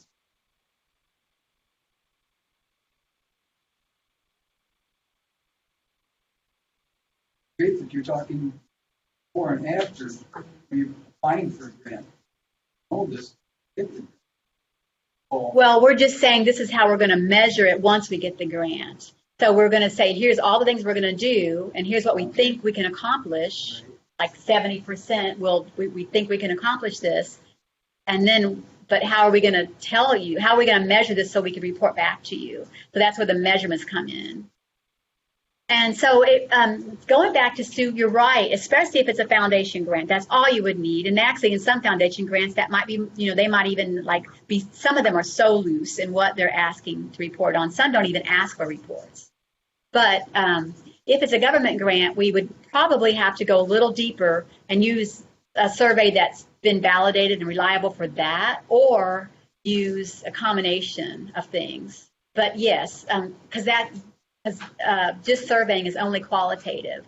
So we are just asking their opinion, which is certainly valid, and absolutely we would want to do that. But then we want to just keep thinking about, I really think in most cases that for what we're going to be applying for, that would be a perfect thing. And then if it's by class, you would want to ask a question like, is this your first class, second class, how many times did you come before? Because then you could also track, like, on a scale of 1 to 10, is it going higher if they've attended 3 or more, 4 or more, 5 or more, which would be kind of cool to know too. So you don't want to say like 100% of our people will, because that's not achievable. It's not realistic. And you want to, of course, make sure that your objectives are I always forget these words. It's so funny. Relevant. I've done this like hundreds of times. Relevant. Because if you say we're going to, this is an obvious example, but Oneida County is going to get happier. Well, that's not really relevant to our 20 people or so. Do you have a question, Jim? Oh, okay. Okay. Oh, well, increased movement, I guess it could be attendance, that alone, if we know they've been sitting home alone. Or we could ask them, has this increased your movement? We could also technically probably measure it. That's probably what we would want to do, but there's probably, if you have a physical therapist who's involved, they probably could move, but that's just, we know where I'm going. This is like, just make sure that your objectives have these pieces, and they're very, very specific, and just go the next step and think them through. I always imagine someone reading my grant who has this like puckered face and they're looking for something, which is actually the case sometimes. They're looking for something to ding you on. So that's the perspective that you want to write your grants from. They're looking for something to ding you on, and then your grant will elevate in quality, probably, just from that alone. Don't give them the benefit of the doubt, because if you're competing against so many more, and you will be, you want to really stand out. Okay, and I wanted to just do this little qualifier, just so you know the difference. So there's outputs and there's outcomes. So an output is valid and important, but it's not an outcome. So an output will be something like, this many people attended. Like, right, we can use ourselves right now for an example. Output is, I don't know how many people we have in here, 17 people attended this workshop. But that doesn't really tell anybody what knowledge you gained, or if this has had any difference in getting money into Three Lakes. That would be an outcome. So outputs are usually the intermediary. They're still good, and you can include them, And you should include them. So if you're doing the polka, we would say so many would attend, but then the outcome is, the change in movement, the change in depression. So knowledge, skills, and behavior changes is what outcomes are. So I just wanted to kind of point that out. And sometimes you can write a grant, a really small foundation grant with just outputs, and they're fine with it. But I just wanted you to know the difference because it's important.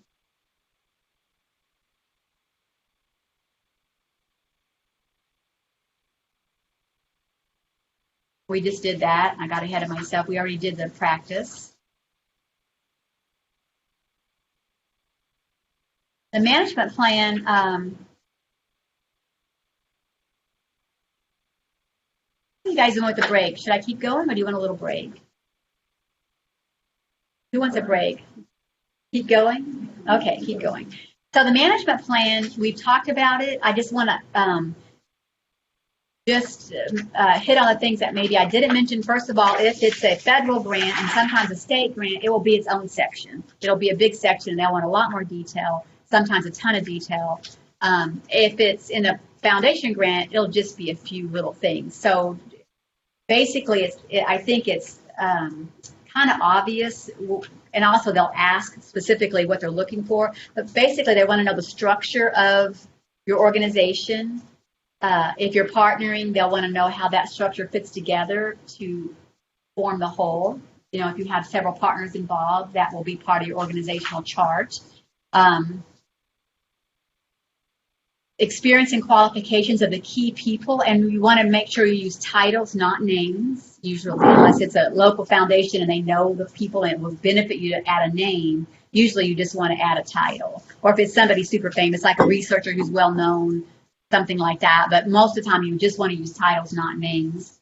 And then if it asks, you want to either include a resume or a job description, or if you have time. If you're creating a position, or a position is going to be responsible for implementing that grant, and it's important to have a person, then you would include a bit about their qualifications. And again, it could be anything from 3 or 4 sentences to a whole resume or curriculum vitae in some cases, very rarely that.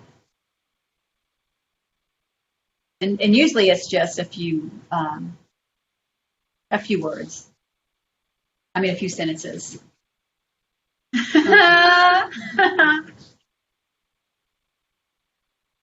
And the evaluation section, it ties obviously very closely into the outcomes and objectives section, usually part of the project design. Sometimes those are asked for in the evaluation section, but the evaluation section is really all about how are you going to measure and track what you said you were going to do and report back to us. How are you going to know that you've been successful?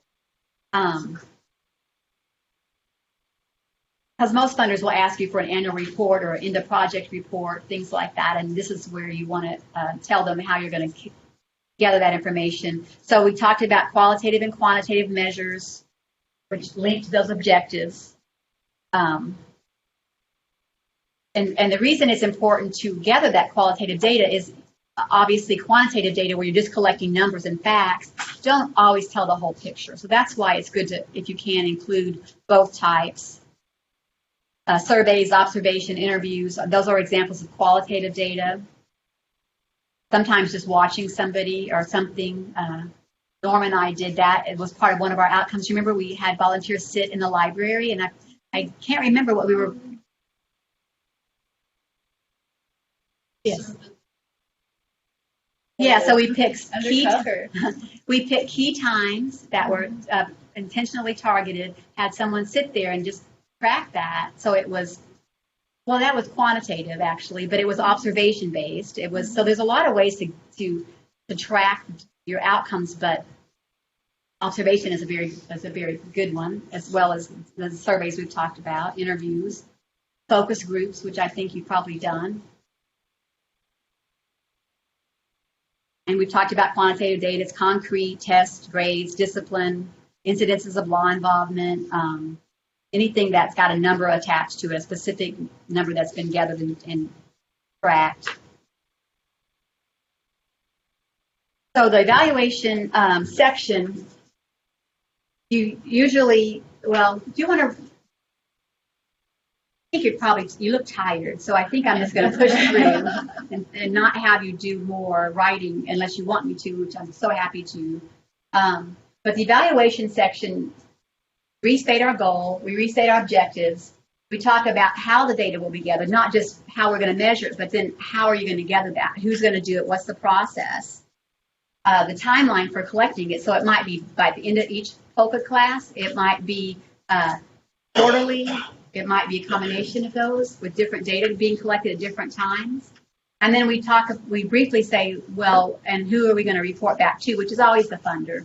But also sometimes other people like boards, volunteer groups, we might put the data out to on websites, things like that are really good ways to share data. Because, evaluation data is very valuable to collect. That's why it's really good to do it well, because you were not just doing it for this grant, but then you use that for momentum for other grants. Done this successfully, here's what we achieved. Now we're going to achieve bigger and better things.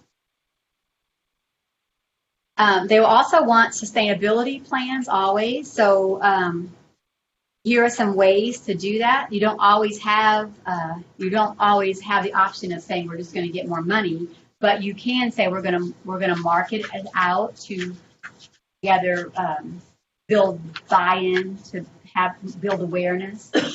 We might train the trainer in some cases if it's something the program that we want to start. If it's a polka band, we might want to train our own polka band to be able to do it from now on, and they're going to do it for free. We talked about leveraging partnerships. That's a very valid sustainability piece. Is we're going to continue to gather partners, and then again, the quality evaluation is part of sustainability because you'll be able to use that to leverage other grants. You want to talk? I was going to have an exercise to talk about how we can talk about sustainability. Do you want to do that? No. Okay. Gotcha. We're just getting out of here. I got it. It's good. And then we'll talk about the budget. The budget's a pretty straightforward thing. There's a few things I want to mention. There should be nothing in the budget that you haven't mentioned in your narrative. There should be no surprises in the budget. It is a good opportunity sometimes to further tell your story. If they ask for some budget narrative, you can maybe add a little bit more, but you don't want any surprises in there. Don't request funding for anything they don't provide funding for. If it's not an eligible cost, don't include it. I mentioned the ability to include in-kind donations as match in most cases.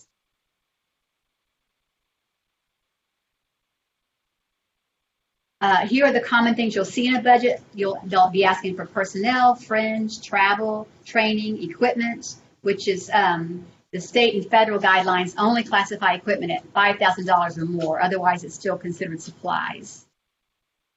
Supplies, anything else that might be other, that's classified as other.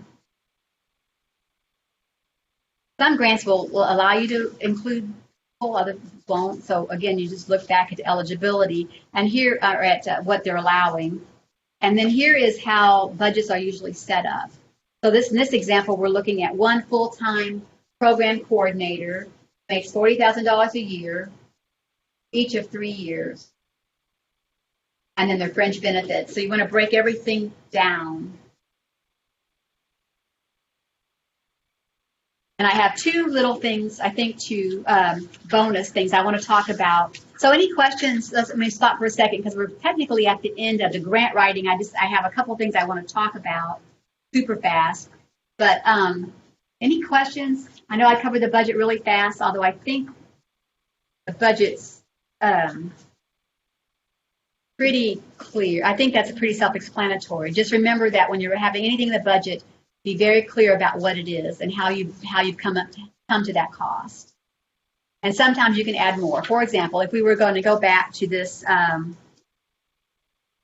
this program coordinator, if it was a really small grant, but they allowed no page limitations on the budget, a really small page limit on the grant, but they allowed there's no page limit on the budget, we could use that as an opportunity to squeeze in more information. So for example, we might say program coordinator who will have a master's degree in da-da-da, or, you know, whatever it would be that further tells your story and adds a little bit more that you weren't, maybe didn't have enough space for in the budget. So, I mean, in the narrative section. That's what I meant by it can be further to tell your story. You said, for example, $20,000. You do the whole setup and whatnot based on. You have to be prepared to amend it if they say, really like what you're doing, but the most we can give you is 10,000. Yes. That would change all of that stuff quite a bit. Right. So the question Jim asked is if we have and I apologize. I realized I should have had a different budget because we're talking the Meridian Polka Band, which would not be this. But so Jim's question is, if you ask for $20,000 and they come back and they say we can only give you $10,000, do you have to change everything? And the answer is yes. Usually they will ask you first, like, this is what we can give you. You still want the money? Can you give us a revised budget? And maybe they'll say a revised plan, but that plan will just be, maybe you would you'd only have 6 sessions instead of 12. It wouldn't be like writing a whole new proposal. But you're right, and that does happen a lot with foundations. And that's also why you want to be sure, if you can, do that research ahead of time to see what they're giving, you know, so you're in the ballpark. And then stay on the low end until you build that relationship, usually. Because then the more you know them, the more they like you, the more you can ask for.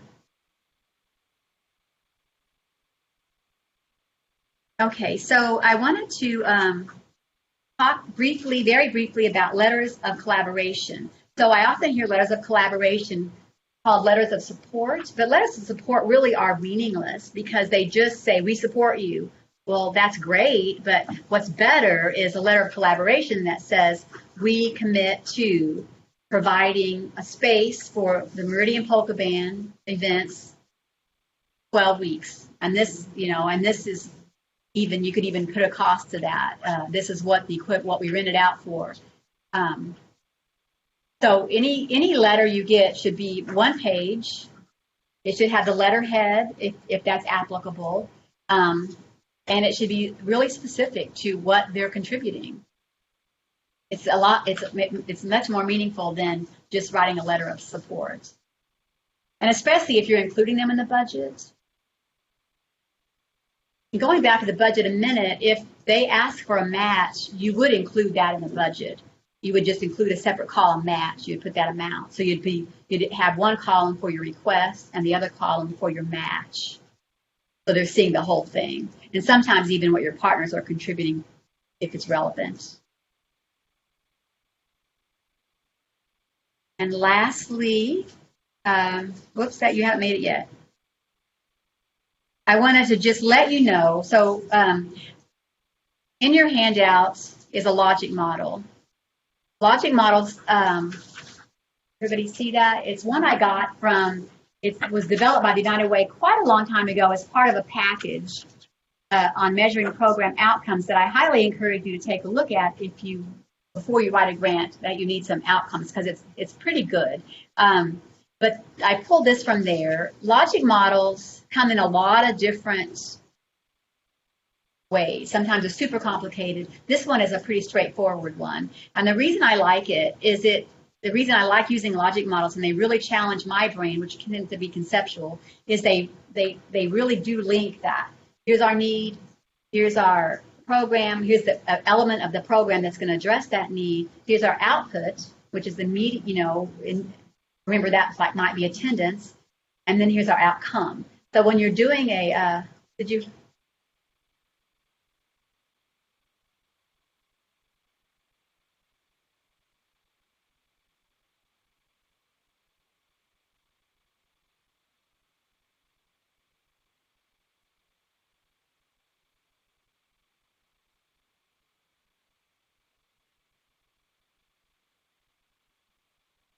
Yeah, post. So for the people online, Norma mentioned that we use that when we work together, and it was really helpful in tracking that was post-grant in tracking what we said we would do. Here's we did it, and here's when we did it. And then when the reports were due annually, right, we had these to just like pull from.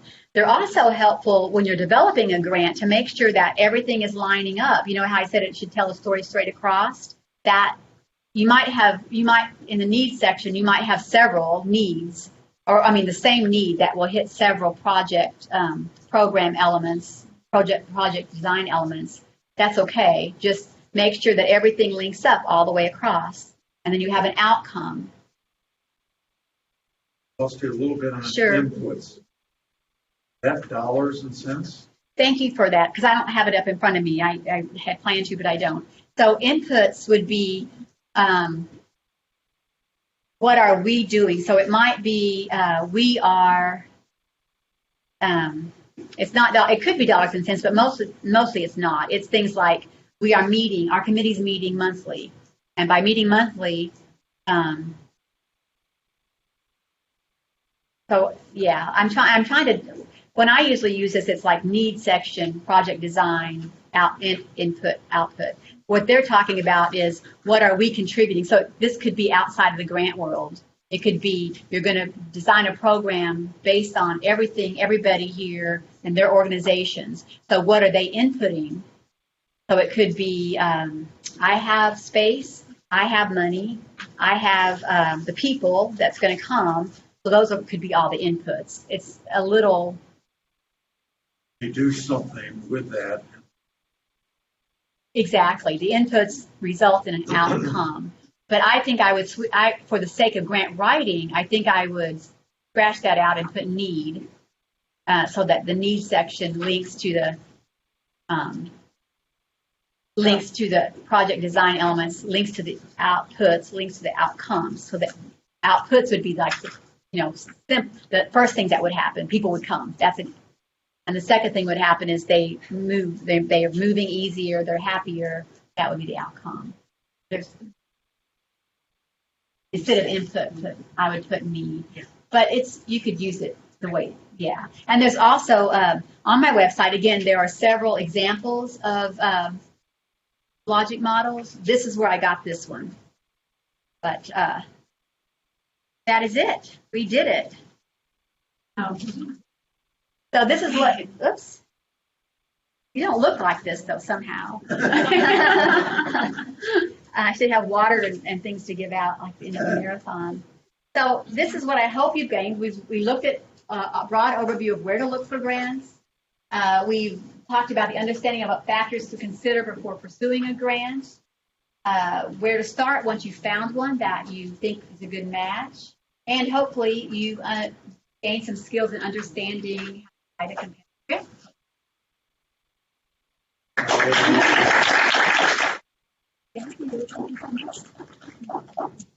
Any questions, anybody? Anything online? Thank you, this has been very helpful. Well, you all have my email, so if something comes up, did you have something, Tim? Yeah, let's just say you wanted a grant for $20,000, and went with foundation, but they only give. Would you go with trying to get 2 grants for that same project? Usually not. Usually not for the exact same. So say you wanted to build a building and you wanted to get some, and you needed the material for that. Well, that's not a good example.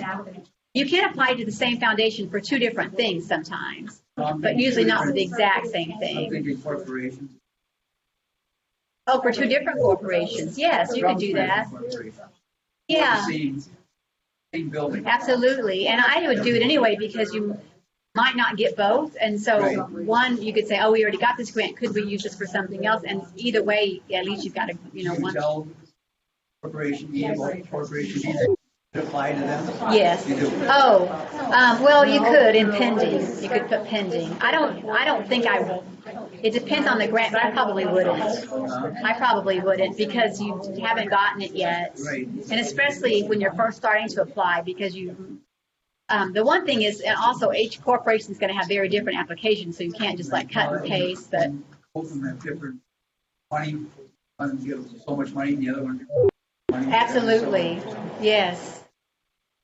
Yes, absolutely. You could absolutely do that. I would encourage you to do that.